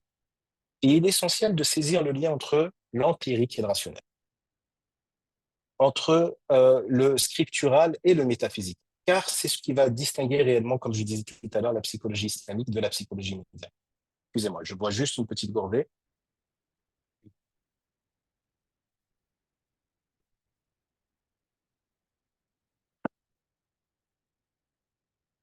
Donc, je reprends. Donc, la méconnaissance, c'est pour ça que c'est important de bien les distinguer, parce que la méconnaissance des distinctions fondamentales entre les deux psychologies amène de nombreux membres de la communauté musulmane actuelle à soutenir que le domaine de la psychologie et de la santé mentale n'est pas pertinent pour eux. Ils considèrent même que, comme c'est une construction occidentale, que ça serait complètement à rejeter et que ce n'est pas du tout islamique. Loin de là, comme je vous disais, ne faites pas cette erreur. En islam, on parle de psychologie, on parle de santé mentale. Et en fait, dans tout, on parle de psychologie parce que la psychologie, c'est, comme on l'a vu, l'analyse, l'étude des comportements humains. Il cherche le fait de comprendre les comportements humains. Et en islam, par rapport aux objectifs et aux valeurs qui sont les nôtres, de tendre vers un objectif, d'essayer de régler certaines problématiques, de trouver certaines solutions. Et ce n'est pas parce que certains pensent qu'il n'y a pas de distinction entre la psychologie islamique et la psychologie occidentale, ou alors que la psychologie occidentale, même si je mets de côté de la psychologie islamique, que dans la psychologie occidentale, étant donné qu'elle vient de l'Occident et de non-musulmans, elle serait complètement à renier et à rejeter, c'est une erreur. Il y a plein de choses dans la psychologie occidentale qui sont validées en islam, sur lesquelles on est totalement d'accord, qui sont confirmées et pour lesquelles on n'a aucun souci. Il y a des petites choses sur lesquelles on peut diverger, mais il y a énormément de choses sur lesquelles on est en phase totale. Donc, bien faire attention à ça. Et moi, personnellement, donc, je suis convaincu, pour essayer de contrecarrer un peu ces idées reçues, qu'en s'appropriant le modèle islamique où tous les aspects, y compris la foi et le lien avec Allah, avec Dieu, sont inclus dans la discussion, la communauté ou les communautés de croyance seront plus ouvertes à la recherche de ce type de soins ou de traitement, Inch'Allah. Et donc, dans le Coran, donc ça, là, on rentre dans ce qui est profond et important. Il faut savoir que dans le Coran, Allah subhanahu wa ta'ala, Dieu, utilise trois mots différents pour décrire notre cœur. Il va utiliser le mot qalb, il va utiliser le mot fu'ad et il va utiliser le mot sadr. Donc le qalb est le mot général pour le cœur. Donc dans le Coran, il est mentionné plus de 100 fois. Il vient de la racine qui signifie quelque chose qui tourne autour et à l'envers. C'est la nature des cœurs que de changer constamment. C'est le propre de la nature humaine. Nous sommes par défaut en constante évolution. Quand Allah se réfère à la foi et aux maladies du cœur, c'est le mot qalb qui est utilisé tout le temps. Donc le qalb signifie littéralement retourner quelque chose sur ton visage ou retourner quelque chose comme le retournement d'un tissu ou le retournement d'une personne lorsqu'elle se détourne, par exemple, de la direction où elle était. Et cela signifie également le fait d'aller dans une autre direction. Par conséquent, ces dérivés expriment tous une certaine forme de ce retournement dont le verbe inqilab qui est utilisé dans certains versets du Coran pour exprimer le fait de tourner les talons ou changer de direction pour battre en retraite et fuir la bataille. Le qalb serait saint grâce au dhikr, selon les enseignements islamiques. Donc le dhikr, c'est le rappel de Dieu, ou le fait de se remémorer ou de se rappeler Dieu, et à l'obéissance à Allah. Et donc, parce que ça, c'est basé sur un verset, dans Sourate 13, verset 28, où Allah dit, ceux qui croient et dont les cœurs trouvent du réconfort dans le rappel d'Allah, c'est dans l'évocation d'Allah que les cœurs trouvent du réconfort. Donc, lorsque nous fournissons à l'âme une nourriture sous forme de dhikr, de glorification, de louange, alors nous sommes élevés dans la foi. Inversement, si nous ne le faisons pas, alors le qalb devient spirituellement mort. On peut parler de cœur mort, même si les gens circulent à travers les vivants, ils peuvent être morts tout en circulant, comme une personne qui est complètement alitée, qui ne peut plus bouger, et handicapée ou qui ne peut plus bouger à cause d'une certaine maladie, peut être vivant plus que tous ceux qui se déplacent. Et ça, cette distinction-là, elle se fait à la spiritualité qui se trouve au niveau du qalb. Et donc, c'est une leçon fondamentale pour les croyants et les croyantes, car nous devons avoir conscience que moins nous sommes attentifs au rappel d'Allah, plus nos cœurs s'endurcissent et peuvent même donc mourir. Et ça, vous le trouvez aussi dans Surat al-Baqarah, donc dans la Sourate 2, verset 75, 74. Allah subhanahu wa ta'ala dit, puis, et en dépit de tout cela, vos cœurs se sont endurcis. Ils sont devenus comme des pierres, ou même plus durs encore. Car il y a des pierres d'où jaillissent les ruisseaux. D'autres se fendent pour qu'en surgisse l'eau. D'autres s'affaissent par crainte de Dieu. Et Dieu n'est certainement jamais inattentif à ce que vous faites. Donc ça, c'est le premier terme, le mot qalb. Le deuxième terme qui va être utilisé, c'est le mot fu'ad, qui vient du verbe fa'ada, qui signifie brûler, ou encore, ça peut signifier la flamme, ou ce qui est enflammé. Par exemple, l'ahm al-fa'id est une viande rôtie sur un feu. Donc, Fouad est utilisé dans le Coran pour décrire le cœur lorsqu'il est absorbé par l'émotion. Donc, soyez bien concentrés là par rapport à ce que je vais vous dire. Là, ça va être, c'était déjà très important tout ce que je vous disais juste avant, mais là, cette distinction, elle n'est pas forcément connue et encore moins diffusée. C'est pour ça que j'attire votre attention là-dessus. Euh, donc, lorsqu'Allah subhanahu wa ta'ala dans le Coran décrit le cœur lorsqu'il est absorbé par l'émotion, ou une émotion, ça peut être le bonheur, ça peut être la tristesse, ça peut être la colère, le regret. Dès qu'il y a une émotion forte, il va utiliser le mot fu'ad. Comme par exemple dans la sourate Al-Qasas, sourate 28, verset 10, euh, en parlant donc de la mère de Moïse, il dit, pendant ce temps, le cœur de la mère de Moïse était accablé de douleur. Vous voyez ici, le cœur de la mère de Moïse est accablé de douleur. C'est pas le mot qalb qu'il utilise. Il utilise le mot fu'ad pour décrire le cœur de la mère de Moussa après avoir mis son nouveau-né dans le Nil, comme s'il était sur le point de quitter sa poitrine.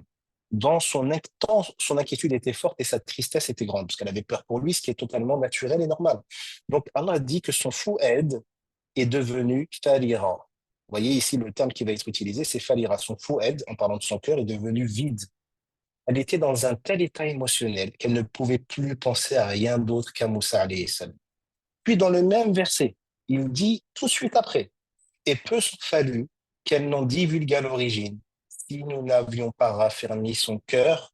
Et ici, le mot cœur qui va être utilisé dans le verset, c'est pas fu'ad, c'est qalb, ala qalbiha. Après qu'Allah donc ait renforcé son cœur, lorsqu'elle a retrouvé sa foi, sa patience et sa confiance en lui, son fouad est devenu qalb.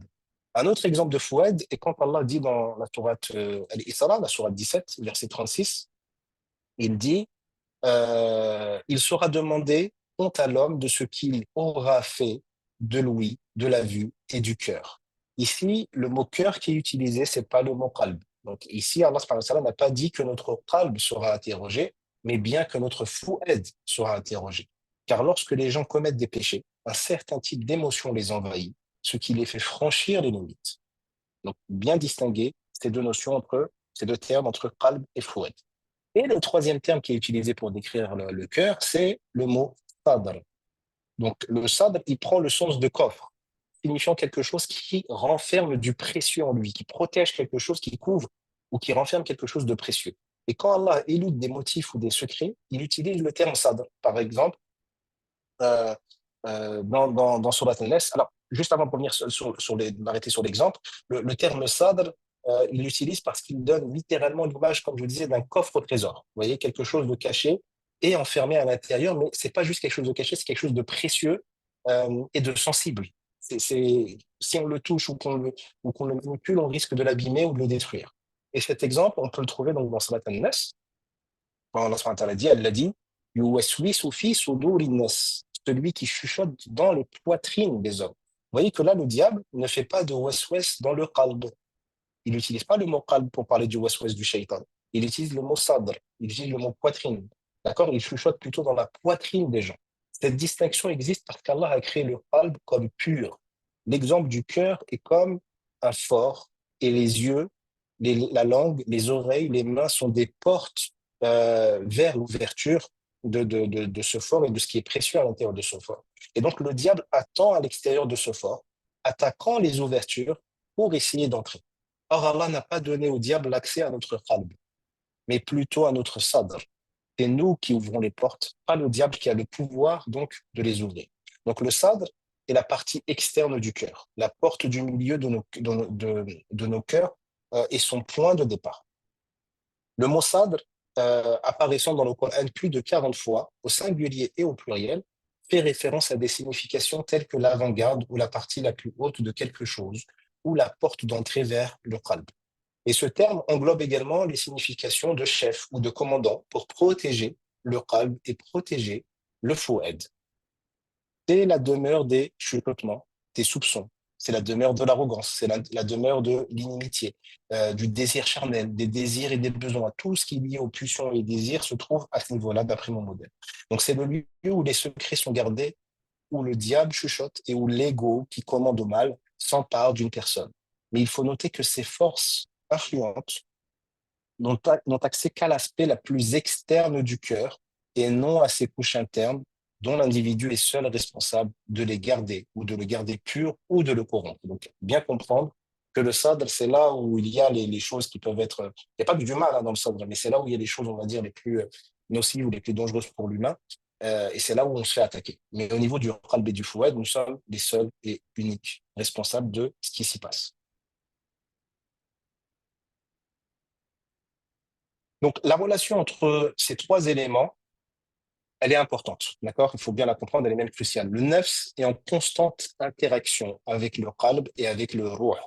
Cette interaction peut être soit positive, guidée par le ruh pardon, et le qalb, donc l'esprit et le cœur, pour des actions bénéfiques, ou cette interaction elle peut être négative lorsque le nafs est influencé par des forces extérieures négatives. Donc, dans ce modèle, le qalb ou le cœur est décrit comme le lieu de bataille entre les forces du bien et du mal, entre les bonnes intentions et les mauvaises intentions. C'est un espace dynamique et en constante évolution, un endroit où se jouent des combats émotionnels et spirituels. Maintenant, on va s'arrêter quelques instants sur les influences, donc, parce que je vous ai parlé de pas mal d'influences externes, et on va un peu les catégoriser ou les décortiquer rapidement, très très rapidement même, parce que là, je vois que le temps avance bien. Donc, dans ce modèle, le neuf est influencé par plusieurs forces, à la fois internes et à la fois externes. Parmi les forces internes, nous pouvons en retenir deux types principaux de forces internes. Euh, L'agression et la colère, l'avidité et le désir. Ce sont les éléments qu'on retrouve. Donc l'agression et la colère, on les met ensemble, et l'avidité et le désir, on les met ensemble. Ces influences internes sont stimulées par le shaitan pour détourner l'individu du chemin vertueux. Parmi les forces externes, on retrouve le shaitan lui-même ou les shayatines ou le qarin, qui est considéré comme une influence négative et qui pousse le nefs à commettre des actes répréhensibles. Le terme aql, ou l'intellect, on peut le traduire par intellect, par raison, euh, a différentes significations aussi, qui ont un rapport à la spiritualité, à l'éthique, à la philosophie et à la théologie. On le retrouve dans ces différentes matières. La définition moderne du terme le aql désigne la raison discursive, l'intellectualisation et le mental de l'être humain. Le aql est donc considéré comme le centre du raisonnement et de l'intelligence humaine qui permet de comprendre et d'analyser les choses qui nous entourent. Il faut savoir que selon Ibn Taymiyyah, rahimahullah, le aql est la capacité innée donnée par Allah Azza wa Jal, aux êtres humains pour leur permettre de comprendre et d'appréhender la réalité de la révélation et le but de leur existence dans ce monde. Le aql peut être vu comme une partie spécifique du qalb ou l'aspect cognitif et rationnel du qalb. Le aql est aussi comme je vous disais, très, très important. Il est tellement important d'ailleurs qu'en islam, quelqu'un qui n'a pas de aql, voyez, qui n'a pas la capacité d'être aqil, de discerner le bien du mal, de pouvoir justement réfléchir, qui n'a pas cette capacité, quelle que soit la raison, ça peut être une maladie, ça peut être euh, un souci neurologique, et ben il n'est plus responsable. Vous voyez, donc quelqu'un qui perd le aql, qui perd la raison, il est plus responsable de rien. Ça vous montre quand même l'importance de cet élément. Donc un cœur sans raison craint l'impulsivité et l'errance. Quand la raison sans cœur craint la dureté et la corruption. Et c'est pour ça que pour certains savants, le aql se trouverait symboliquement à un niveau inférieur du qalb, car il ne peut accéder au savoir qu'au travers du sens fourni par le qalb lui-même, alors que le qalb, le cœur, peut être le réceptacle du savoir d'Allah subhanahu wa ta'ala. Donc, en étant le siège du savoir, le qalb utilise le aql, donc le cœur utilise la raison, l'intellect, pour certaines fonctions, comme celle d'analyser et de comprendre les connaissances qu'il acquiert. Mais le aql peut aussi avoir pour effet de restreindre les côtés sombres de notre nefs grâce à la lumière donc des connaissances acquises par le cœur. Et il est important de voir justement que l'équilibre est nécessaire entre ces différents éléments, entre la spiritualité, entre les émotions, entre la raison, parce que l'interaction entre le ruh, entre le nefs, donc le ruh qui est l'esprit, le nefs qui est l'âme, le qalb, le cœur, et le aql, la raison ou l'intellect, forme le mystère de l'esprit humain et la dynamique psychique de tout un chacun. L'infusion du ruh, l'esprit immortel dans le corps mortel, donne naissance aux trois éléments qui sont le nefs, le qalb et le aql. Allah subhanahu wa ta'ala dit dans la sourate 38, versets 71 et 72, quand ton Seigneur dit aux anges, je vais créer d'argile un être humain, quand je l'aurai bien formé et je lui aurai insufflé de mon esprit, jetez-vous devant lui prosterné. Il faut savoir aussi que selon Ibn Taymiyyah et selon Ibn al-Qayyim Jawziya, alors Ibn al-Qayyim Jawziya, rahmatullah alayhim, à tous les deux, qu'Allah leur fasse miséricorde, Ibn al-Qayyim Jawziya, c'est un des auteurs, il y en a beaucoup, mais c'est un des auteurs, si ce n'est l'auteur, qui m'a le plus influencé dans mon approche, et même dans mon modèle et dans mon approche aussi de la psychothérapie. Donc, d'après les deux, Ibn Taymiyyah et Ibn al-Qayyim, ce ne sont pas trois entités séparées, mais trois éléments de qualité différentes qui forment une seule essence. C'est la raison pour laquelle les savants utilisent parfois le mot ruh, le mot aql, le mot qalb, le mot nefs de façon interchangeable selon le contexte. Il faut savoir aussi que selon Abu Hamid al-Ghazali, le ruh, le nefs, le qalb et le aql sont parfois synonymes et se différencient selon les caractères de l'âme. Par exemple, si c'est l'instinct désir qui domine, le psyché humain est dit nafs. Si la raison domine les désirs, elle est appelée aql. Si la foi prédomine, elle est appelée qalb. Et si elle connaît Dieu et se transcende en lui, elle est appelée ruh. C'est pour ça que, même si nous, on va partir, comme je vous disais, sur un modèle, vous pouvez avoir, parfois même au sein de mon discours propre à moi, hein, parfois, mais quand vous comparez avec d'autres personnes qui peuvent parler de ce sujet-là, des petites divergences où vous avez l'impression qu'on utilise des mots différents pour parler de la même chose. Donc, la situation idéale, d'après Abu Hamid al-Ghazali, et pas que d'ailleurs, parce que ça c'est une conclusion qu'on pourrait avoir, la situation idéale chez une personne équilibrée est que la conscience soit centrée dans le qalb, qui est ouvert sur le ruh, qui dirige le aql et dont le aql dirige le nafs pour l'apaiser. Dans ce cas de figure, je la refais peut-être, je vais la refaire, parce que peut-être que euh, je vais la refaire. Donc la situation idéale chez une personne équilibrée est que la conscience soit centrée dans le qalb, dans le cœur qui est ouvert sur l'esprit, le ruh, qui dirige le aql, l'intellect, et dont le aql, l'intellect, dirige le nefs, l'âme, pour que cette âme soit apaisée. Dans ce cas de figure, le aql, est capable d'utiliser la raison de façon correcte. Sa perception du monde externe est réaliste et a la conscience de l'importance de la conduite morale. Tes opérations mentales sont donc empreintes de sagesse et il est alors capable de diriger correctement et noblement le nefs. Donc les influences négatives du nefs vont être affaiblies et ses inclinaisons pour les mauvaises œuvres sont contrées à ce moment-là. À partir de cet état, l'ego est capable de se transformer, même temporairement, en nefs qui est en totale soumission au qalb et totalement incorporé dans l'adoration d'Allah subhanahu wa ta'ala. Alors, en ce qui concerne donc, tout ça c'était important pour... Je veux dire, il n'a pas fini, non, j'ai pas fini.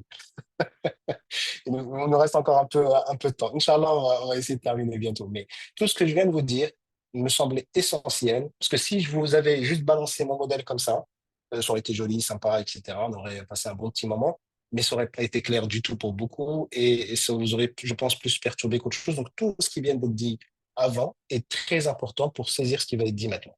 Donc, les fondements de mon approche sont ancrés dans les concepts islamiques, comme on l'a vu, du ruh, de la fitra et du nafs, articulés à travers une structure tripartite complexe, mais profondément significative, contrairement à certaines approches de mes confrères qui vont intégrer, comme je disais tout à l'heure, le ruh dans la construction du nefs ou du soi.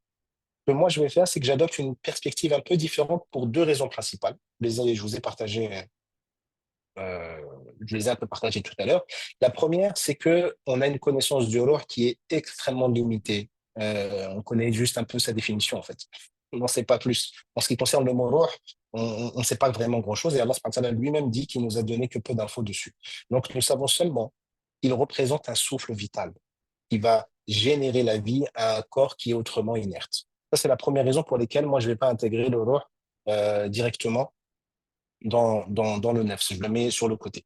Et la deuxième raison, comme je vous disais, c'est qu'aucun texte en tout cas aucun texte que j'ai trouvé, d'après après il y en a peut-être, et si vous en avez, s'il vous plaît, n'hésitez pas à me les envoyer, barakallahu fikum. Aucun texte dans le Coran ou la Sunna ne fait référence au ruh en relation avec un enfant ou un adulte. Le terme ruh est spécifiquement employé, comme on l'a vu, pour désigner soit Dieu, soit l'ange Jibril, soit le Coran, soit la révélation. Et dans le contexte de l'embryon, pour signifier le moment où celui-ci devient un être vivant, il va être employé. Vous voyez, le fait que l'âme est intégrée dans l'embryon au bout d'un certain moment de son développement. Ou après la mort, il y a un hadith où le mot ruh il est utilisé pour un homme qui était mort, mais pour signifier que son ruh a quitté son corps. Vous voyez, donc pour signifier qu'il était mort. Donc ça, c'est une expression qu'on retrouve même en français. Il a perdu l'âme. Vous voyez, et donc là, l'âme, ce serait ruh, du coup, pour le coup. Mais à part ces éléments-là que je viens de vous citer, le mot ruh, il n'est jamais utilisé. C'est à chaque fois le mot nafs ou autre qui va être donc utilisé. Et c'est pour cette raison donc que dans les fondements de ce modèle, les composants essentiels à connaître sont un, d'un côté tout seul, le ruh, l'esprit, donc souvent associé donc à la vitalité présente dès la conception jusqu'à la naissance et puis jusqu'à la fin de la vie. Le ruh qui va transcender cette phase pour jouer un rôle continu dans la vie spirituelle donc de l'individu. Le deuxième composant, c'est la fitra, donc l'état de pureté et d'innocence originelle que chaque être humain possède dès sa naissance. C'est une inclinaison naturelle vers le bien et la spiritualité. Et le troisième composant, c'est le corps, tout simplement. Donc, c'est le vaisseau matériel à travers lequel le ruh et la fitra vont s'exprimer et interagissent avec le monde physique. Et je vais personnellement rejoindre la vie des érudits, des savants qui postulent que la combinaison du corps et du ruh crée le nefs, que le nefs apparaît de cette combinaison-là, donc qui va se manifester en plusieurs couches et états, et qui va refléter ainsi la complexité, comme je disais, de l'expérience humaine. Et tous ces éléments interagissent pour offrir donc une compréhension complète de la psyché humaine. Donc voilà un petit graphique pour un peu résumer ce modèle-là. Vous avez d'un côté le corps, de l'autre côté, vous avez le ruh ou l'esprit, qui vont donner le nefs, donc le soi ou l'âme. On pourrait mettre âme ici, hein. Je ne l'ai pas mis, mais on peut mettre âme ou le soi ou le moi ou l'ego, c'est la même chose. Et puis, là, vous allez avoir une première couche qui va être la couche externe, qui est le sadr. Donc, la couche extérieure, nommée sadr, correspond à la poitrine, comme on l'a vu, qui est envisagée comme un coffre qui protège les aspects les plus vulnérables du cœur. Et cette zone externe est particulièrement exposée aux influences négatives, notamment celles du diable, des diables, du qarin, des shayatines et autres, qui peuvent accéder à l'être humain par divers canaux sensoriels tels que la vue, l'ouïe, la langue, les mains et les pieds. C'est ici que se manifestent les pulsions, les passions, et souvent guidées par l'âme donc incitatrice au mal, connue donc sous le nom de nefs al-ammara, et qui pousse l'individu vers des actions répréhensibles. C'est là où ce qui se passe, c'est pas toujours agréable. Et c'est là où c'est même très dangereux. La deuxième couche, c'est la couche médiane, donc que j'ai nommée Foued.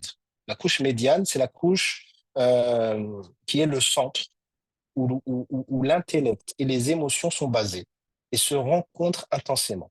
C'est le cœur au sens physique, mais aussi émotionnel, profondément absorbé par les sentiments. C'est dans cette région du soi que se manifeste l'âme qui se reproche, connue sous le nom de An-Nafs al-Lawwama. Et cette dimension du soi peut conduire à des réactions variées. Elle encourage le repentir, elle peut encourager au repentir. Vous voyez, vous commettez un péché, vous êtes au niveau du sadr, votre âme vous pousse à quelque chose qui est pas accepté par Allah, ou Iblis vous chuchote quelque chose qui est pas accepté par Allah, vous le commettez, vous en êtes responsable, vous le regrettez, vous évitez de faire en sorte que ça en arrive à de la culpabilité, vous avez un regret sincère. Donc, qu'est-ce que vous allez faire? Vous allez vous repentir. C'est au niveau du fouet que le repentir va se passer. Mais si vous ne regrettez pas correctement et que vous êtes dans une forme de culpabilité excessive, vous n'allez pas l'utiliser pleinement, donc ce fouet. Euh, Pourquoi? Parce que vous allez commencer à culpabiliser. D'accord? Donc, soit il peut encourager le repentir, ou donc peut susciter la culpabilité. Et sa nature peut être perçue de manière donc négative lorsque la culpabilité et la rumination deviennent excessives, ou donc de manière positive quand elle permet de retenir soit les impulsions. Ça, c'est aussi, on n'est pas obligé de commettre un péché. Le fait de ne pas commettre un péché, c'est aussi grâce à ce qui se passe au niveau du fouet, de renforcer le lien social et de maintenir la vie en communauté, donc selon les circonstances. Et la troisième couche, c'est la couche la plus profonde du nefs, la couche la plus profonde du soi, c'est le qalb. D'accord? Donc, c'est le terme qui, comme on l'a vu, signifie ce qui se retourne. Donc, cette partie du soi est étroitement liée à la foi et aux maladies spirituelles du cœur. Donc, le qalb est le centre où se décide l'orientation de l'âme, soit vers une paix intérieure, incarnée par l'âme apaisée, an-nafs al-mutma'inna, soit vers une domination par l'âme incitatrice au mal, an-nafs al-ammara. Un petit résumé, donc, je vous laisse regarder, je bois une petite gorgée.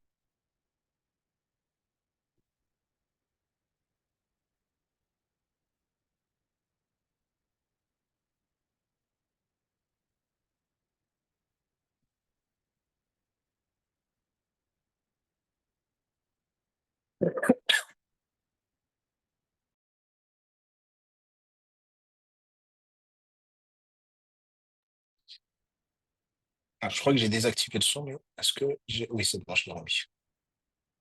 Donc, lorsque le qalb est dominé par l'aspect le plus élevé du soi, l'individu éprouve un plaisir et un goût prononcé pour les efforts spirituels. Il va diriger sa volonté, ses pensées et ses actions vers l'au-delà et vers Allah subhanahu wa ta'ala.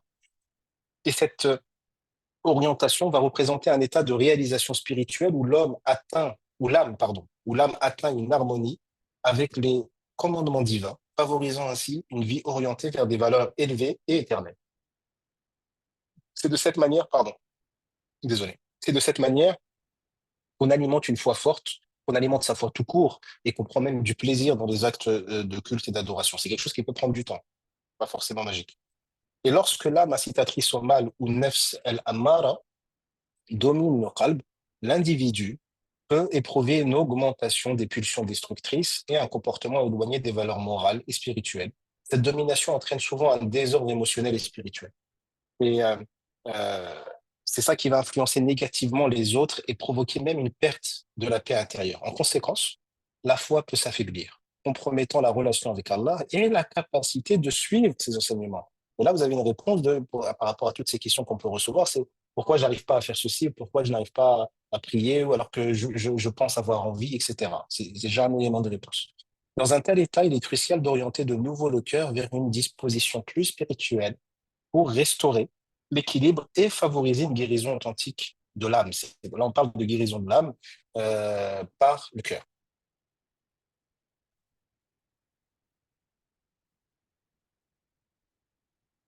Après avoir vu donc ce modèle du soi, il faut comprendre qu'il y a des dynamiques du conflit interne qui vont se dérouler, qu'il est important donc aussi de comprendre.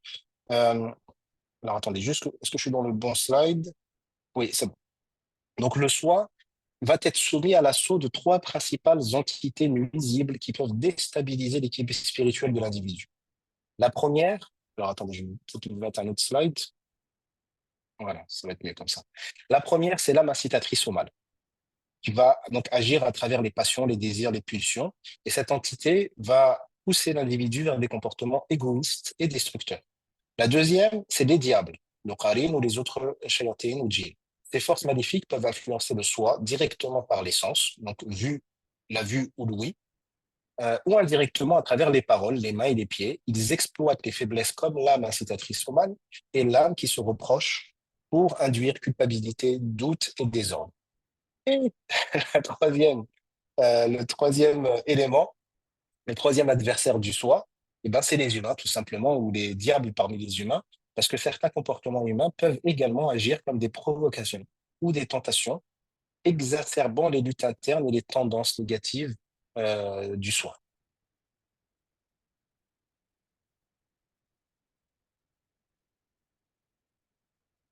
Alors, juste avant de finir, ce qu'il faut comprendre, c'est que pour contrecarrer toutes ces attaques, c'est là où on voit tous les éléments religieux et spirituels qui nous sont enseignés en fait depuis tout le temps et dont on ne prend pas forcément compte, ou on les dissocie de notre vie au quotidien ou des difficultés qu'on peut rencontrer au quotidien. Il est crucial, il est vraiment très important de mener une lutte interne pour la purification de l'âme. Donc tous les éléments clés pour remporter ces différentes batailles spirituelles incluent l'aspiration et l'orientation vers l'au-delà qui vont permettre de surmonter les tentations matérielles et terrestres. En revanche, toutes les défaites dans ces combats vont se manifester par une capitulation face aux aspirations mondaines et matérielles, entraînant une dégradation, du coup, spirituelle et morale. Donc, entre la victoire et la défaite, le soi peut être dans ce que je nomme un conflit intrapsychique des croyances spirituelles. Donc, cette formulation met l'accent sur le conflit interne et les tensions entre différentes parties du psychisme. Elle souligne la lutte entre les croyances spirituelles conscientes ou inconscientes d'une personne et d'autres aspects de son psychisme qui peuvent être en opposition ou en contradiction avec ses croyances. Donc, dans ce modèle, le cœur, le qalb, est considéré donc comme le véritable centre de la conscience humaine, scruté par Dieu. Il symbolise le jugement ultime de nos actions et de nos croyances. Cultiver la pureté du cœur est une tâche constante pour chaque musulman, avec des récompenses qui transcendent le matériel pour toucher donc au spirituel.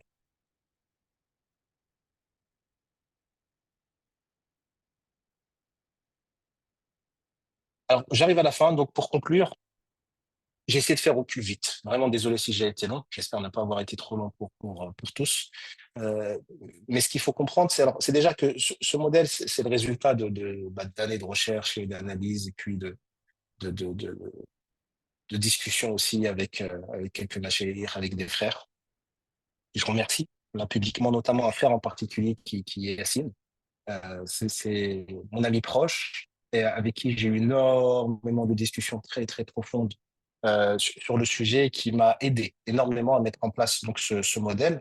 Maintenant, la question, c'est de se dire, OK, le modèle, c'est avoir un modèle, c'est super, ça sert de base, et c'est important de bien comprendre le modèle pour bien comprendre donc sa base. Mais du coup, qu'est-ce qu'on en fait ou comment on l'applique en psychothérapie? Et là, c'est plus une question d'abord pour les psychothérapeutes, les psychologues qui peuvent s'intéresser à ce modèle, c'est-à-dire comment l'appliquer en psychothérapie, ou même pour des non-initiés qui voudraient juste déjà méditer sur ce modèle par rapport à vous-même et par rapport à votre vie, par rapport à ce que vous savez du Coran et de la Sunna pour voir si ça fait sens pour vous, par rapport à ce que vous vivez pour voir si ça fait sens pour vous, par rapport aux différents états que vous pouvez rencontrer.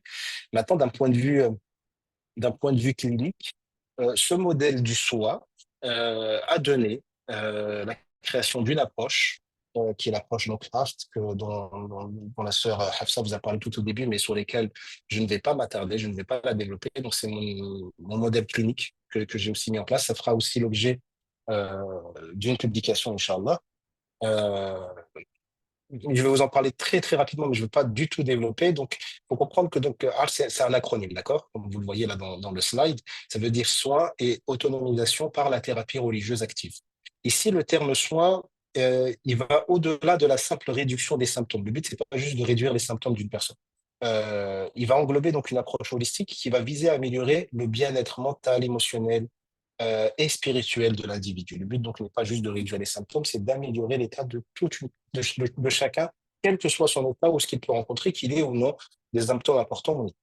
Le terme autonomisation, c'est l'élément ou un des éléments les plus importants. C'est pour ça que je l'ai mis dans le titre du modèle lui-même, euh, parce qu'il va renvoyer à un processus par lequel les individus, l'objectif, c'est que chacun d'entre nous gagne plus de contrôle, que nous gagnions pardon, plus de contrôle sur nos propres vies, en augmentant nos capacités à agir sur les enjeux que nous considérons comme étant importants, et en renforçant nos capacités à définir et à atteindre nos propres objectifs. Il faut partir du postulat que pour moi, et pas que pour moi d'ailleurs, je pense que pour beaucoup de psy, c'est le cas, un des objectifs de la psychothérapie, d'accord? Donc, un des objectifs de la psychothérapie est de permettre aux patients de devenir le plus autonome possible. Et c'est pas l'objectif, il y a un souci. D'accord? Donc, ça veut pas dire qu'on y arrive tout le temps, ça veut pas dire qu'on y arrive vite, c'est un élément qui prend du temps, hein. Devenir le plus autonome possible, c'est devenir le plus libre possible, c'est-à-dire essayer de faire en sorte d'être le moins aliéné possible. C'est ce que nous invite l'islam aussi, hein. Par le tawhid, par le monothéisme pur. Allah subhanahu wa ta'ala, qu'est-ce qu'il nous dit en toile de fond? C'est soumettez-vous à un Dieu unique pour potentiellement vous libérer de tout le reste. Parce qu'on est tous d'accord qu'on est tous soumis à quelque chose ou à des choses. Et en se libérant, en se soumettant euh, au Tout-Puissant, on a les moyens, on a le potentiel de se libérer de tout le reste. Et dans la psychothérapie, ça doit être aussi, en tout cas de mon point de vue, un des objectifs à atteindre, c'est de permettre aux gens d'être les moins aliénés possible. Ça ne veut pas dire qu'on va être... La liberté absolue n'existe pas, mais on peut se désaligner et essayer d'être les plus libres possible. Et ça a un prix. Ça a un prix parce que être libre, c'est difficile. C'est très difficile. C'est pour cette raison que la plupart des gens ne sont pas intéressés par l'autonomisation, ne sont pas intéressés par la liberté. Ils préfèrent être aliénés, ils préfèrent être soumis à tout et rien, ils préfèrent suivre comme des moutons parce que c'est plus agréable et que c'est plus simple, plus facile et ça demande moins d'efforts. Alors que le croyant, il doit essayer de déployer cette énergie, il doit avoir cette volonté de déployer ses efforts, de faire ses efforts pour essayer de se libérer le plus possible. Et ça passe notamment par la soumission à un Dieu unique. Et l'aspect religieux, certains pourraient se dire, mais attends, la thérapie religieuse active, qu'est-ce que tu nous fais là? Ah, bon, en même temps, si vous êtes là, c'est que vous savez qu'on parle quand même un peu de ça. Donc, l'aspect religieux de cette approche va impliquer donc l'intégration des enseignements islamiques et des pratiques spirituelles dans la thérapie. Et l'objectif l'objectif de ce modèle, et pourquoi active, pardon, c'est qu'un des objectifs dans ce modèle, c'est de souligner l'importance de la participation dynamique du patient dans son processus de soin. Le patient ne doit pas être passif, ne doit pas attendre euh, que la personne fasse les choses à sa place. Un, c'est pas possible. Et même, ne doit pas être juste passif, ne doit pas être dans l'attente, dans la passivité, c'est pas bon. Il faut qu'elle soit dans une dynamique d'action. Et l'objectif de cette approche, c'est aussi de responsabiliser les gens par rapport à ce qu'ils peuvent faire selon leurs moyens. Un, on évite la culpabilité dans le sens où on va pas s'accabler en se disant bah, je peux pas faire certaines choses alors que j'ai pas les moyens de le faire. Si j'ai pas les moyens de le faire, tout va bien. Par contre, si j'ai les moyens de le faire, il faut que justement je fasse en sorte de pouvoir le faire, quel que soit le temps que ça prend. Je vais m'arrêter là, je ne développe pas plus sur ce modèle, ça sera un prétexte pour se revoir et essayer de parler de ce modèle. Barakallahu fikum je vais arrêter juste. Hop. Barakallahu fikum pour votre patience, pour votre écoute. Je vois que vous êtes toujours aussi nombreux, vous n'avez pas déserté et nous allons nous arrêter là. Alors, je ne sais pas si Hafsa, tu es encore là, parce que je t'ai perdu toi aussi. Je suis toujours là, je suis toujours là. Ok. Barakallahu fikum. Barakallahu fik à toi, Ali, pour cette conférence qui était vraiment... c'était hyper intéressant, hyper profond. Et du coup, j'ai envie d'aller plus loin. J'ai envie de te dire, mais du coup, comment ça? Comment on va appliquer ça concrètement, cliniquement? Donne-nous plus d'éléments. Mais comme tu l'as dit, ça sera Inch'Allah l'occasion de se retrouver pour pouvoir approfondir tout ça. Tu as donné une énorme base et de la psychologie islamique de manière générale. Là, c'était vraiment la psychologie islamique pour les nuls, hein, vraiment le B à bas pour vraiment avoir toutes les bases pour pouvoir bien commencer. Alhamdoulilah, c'était très très riche et tu l'as fait d'une manière que moi j'ai trouvé fluide et j'espère que ça l'a été aussi pour les autres. Et pour les personnes qui auraient pu avoir des difficultés ou qui ont trouvé que ça a été un peu vite, n'hésitez vraiment pas à retourner le voir en replay quand il sera mis sur la page de YouTube de Lizzie French, Inch'Allah. J'en perds mon français. Et du coup, je souhaitais te demander justement, qu'est-ce que tu souhaites? Il y a eu beaucoup de réactions, beaucoup de questions au fur et à mesure. Est-ce que tu as encore un peu d'énergie là pour répondre à quelques questions? Est-ce que tu penses qu'il faut déjà laisser mûrir tout ça et revenir? Ça peut être par un autre biais, une question-réponse sur le groupe, sur la page Insta de l'ICIP ou trouver un autre format. Vraiment à toi de voir ce avec quoi tu es le plus à l'aise. Euh, je vais dire comme vous voulez. Alors, c'est vrai que l'énergie, j'en ai encore un tout petit chouïa. Mais je pourrais pas, je pense qu'on peut pas rester encore longuement. Je sais pas, on peut prendre peut-être une question ou deux si tu veux. Et oui, je pense que c'est mieux de réserver un autre moment pour éventuellement approfondir. Ou alors, on va faire peut-être encore autre chose qui va pas plaire à beaucoup de gens, mais qui rentre dans ce que justement, dans l'approche dont je parlais à la fin, dans le fait de responsabiliser tout à chacun. Euh, on peut s'arrêter sur une ou deux questions que tu vas choisir si tu veux ça ou que l'équipe choisit. Mais Mhm. dans l'absolu, j'aimerais qui puisse déjà digérer tout ce qui a été vu, se le réapproprier en regardant la rediffusion, et puis de faire des recherches par eux-mêmes. Euh, c'est important, c'est important. Je sais que je vous embête un peu avec ça et que voilà, il y en a qui vont un peu m'en vouloir, parce qu'on aime bien la facilité. Alors, c'est bien de demander quand on ne sait pas, c'est bien de se renseigner si vous êtes là, c'est que vous êtes curieux, et je pense que c'est une bonne curiosité, c'est magnifique. Euh, Moi, ce que j'attends et ce que j'aimerais, c'est pas ce que j'attends, ce que j'aimerais, c'est que chacun puisse faire un peu à son niveau. Il y en a qui peuvent faire des grandes recherches, d'autres qui ne pourront pas faire des grandes recherches, mais qui pourront juste un tout petit chouïa, faire des petites recherches. Ça peut être pour commencer, quelques rêveries qu'on fait avec Hafsa ou avec d'autres. Ça peut être quelques conférences sur le sujet, de regarder. Il y a plein de conférences qui ont été faites avec l'ISIP. Il y a plein d'articles que vous trouvez aussi sur Internet. Méditez les choses. C'est pas forcément bon de tout prendre parce qu'on digère très mal et après on comprend pas forcément les choses. Pardon, je pense qu'il faut y aller doucement et surtout faire l'effort de faire de la recherche. Et dernier élément qui est très important, au-delà du fait de faire de l'effort d'être là, d'écouter et de faire des petites recherches de vos côtés, euh, un élément crucial pour nous tous en tant que musulmans, c'est de demander à Allah subhanahu wa ta'ala, de lui parler et de lui demander ce que vous voulez. Là, en ce qui concerne ce sujet-là, si vous voulez plus comprendre, de lui demander qui vous aide à plus comprendre pour vous rapprocher de lui, pour que l'objectif il soit aussi sain et pur et pour lui. Donc, demandez-lui. En même temps, ça sera un exercice où peut-être que beaucoup d'entre vous iront lui parler alors que ça n'aurait pas été le cas si je vous avais pas proposé de le faire. Ça peut être une petite prescription de tâches après conférence. Demandez à Allah subhanahu wa ta'ala ce que vous voulez. Et si certains d'entre vous veulent plus comprendre, bah, demandez au maître des mondes, au roi des rois, de vous permettre de plus comprendre et de vous aider à plus comprendre. De cette manière, déjà, on sort de cette interaction entre homme et homme qu'on met sur un pied distal et qu'on met au-dessus et on oublie Dieu, on le met de côté alors qu'on parle que de lui. Et comme je dis de temps en temps, bah, on parle beaucoup de lui, mais on parle pas à lui. C'est-à-dire qu'on est tous à parler de Dieu, mais peu d'entre nous lui parlent directement. Donc profitons-en, demandons-lui individuellement, pas dans un groupe où je vais faire une dua et non. Chacun de son côté va aller s'adresser à lui directement.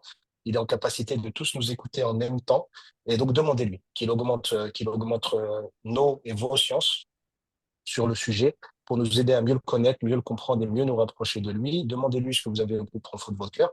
Et si vous n'oubliez pas, et vous avez une petite place, faites des petites dua pour nous, Inch'Allah.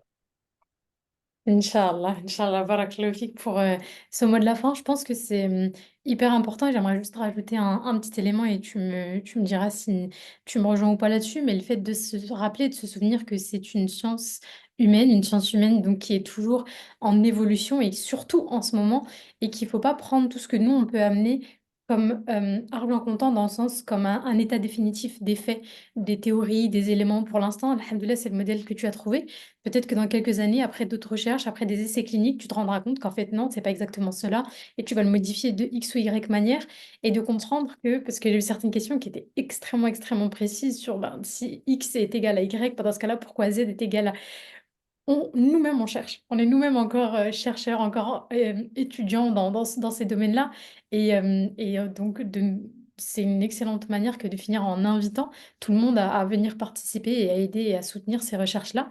Tout de même, allez, je pense qu'effectivement, on va pouvoir s'arrêter ici, mais la fameuse anecdote de Ali, justement, tout le monde la demande là dans les commentaires. J'ai vu Hmm. le message en me disant, d'accord, t'as plus d'énergie, il n'y a pas de question, pas de souci, mais on veut notre anecdote. Donc, à toi la parole. Ok.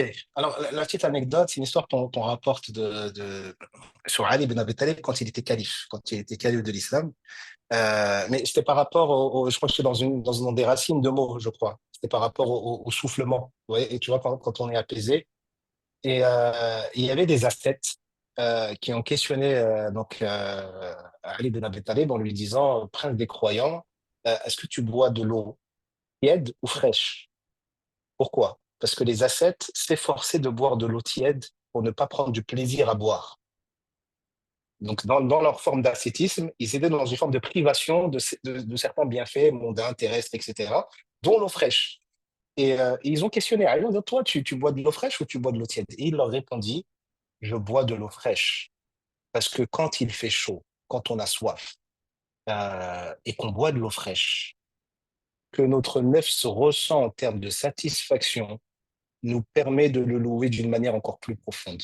Dans le sens où, tu vois, quand tu as grave soif et que tu bois, tu dis, ah, mais alhamdulillah. Tu vois, ton alhamdulillah, quand tu as soif et que tu bois une eau ou une boisson bien fraîche, c'est pas le même alhamdulillah quand tu bois quelque chose qui est chaud ou qui est tiède, à part si tu aimes le thé à la menthe. Mais là, en l'occurrence, quand après avoir jeûné, par exemple, et que tu bois une petite gorgée d'eau, l'apaisement que tu as est tellement fort que la profondeur de la louange et du remerciement est aussi très fort.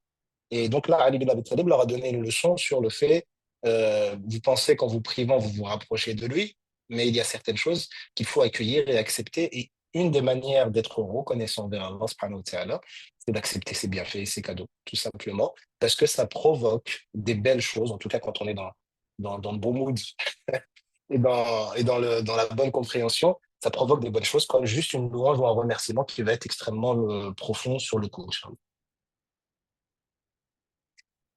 Voilà, tout simplement. C'était ça la petite anecdote. Et ça rejoignait juste sur les racines de rih, par rapport au roi. Alhamdulillah. Bah, barakallahu fik. Je la connaissais pas du tout personnellement, donc ça fait toujours plaisir d'avoir accès à de nouvelles petites anecdotes comme ça qui les rendent si humaines, si proches de nous et en même temps des partages de leçons beaucoup plus profondes que ce qu'on pourrait penser. Ok, et ben, alhamdoulilah, on va vous remercier de votre présence à tous aujourd'hui ce soir. N'hésitez pas à revisionner le replay en cas de besoin. N'hésitez pas à prendre le temps de réfléchir à tout ça. J'aimerais vous dire, allez vous poser vos questions à Ali lorsque vous en aurez derrière ou lorsque vous aurez évolué. Mais si je dis ça, je pense qu'il va me bloquer, donc je n'irai pas jusque-là. Non, je vais pas te bloquer, mais l'écoutez pas, parce que malheureusement, je réponds pas aux messages. Donc là, on va juste vous inciter à faire quelque chose qui va être juste de l'ordre de la frustration. Donc, à part si tu veux leur enseigner la frustration, peut-être, mais c'est pas une bonne idée. Effectivement, je pense qu'on a déjà donné assez de leçons ce soir. Je rappelle pour la dernière fois que le replay sera remis, Inch'Allah, sur le site, sur la page YouTube, pardon, de l'ICIP. Ça sera partagé ensuite sur la page Instagram lorsque le replay sera en ligne, Inch'Allah. Et on va s'arrêter là-dessus. Je te laisse conclure avec l'Asr. والعصر إن الإنسان لفي خسر إلا الذين آمنوا وعملوا الصالحات وتواصوا بالحق وتواصوا بالصبر. بارك الله فيكم. Assalamu alaikum wa rahmatullahi wa barakatuh.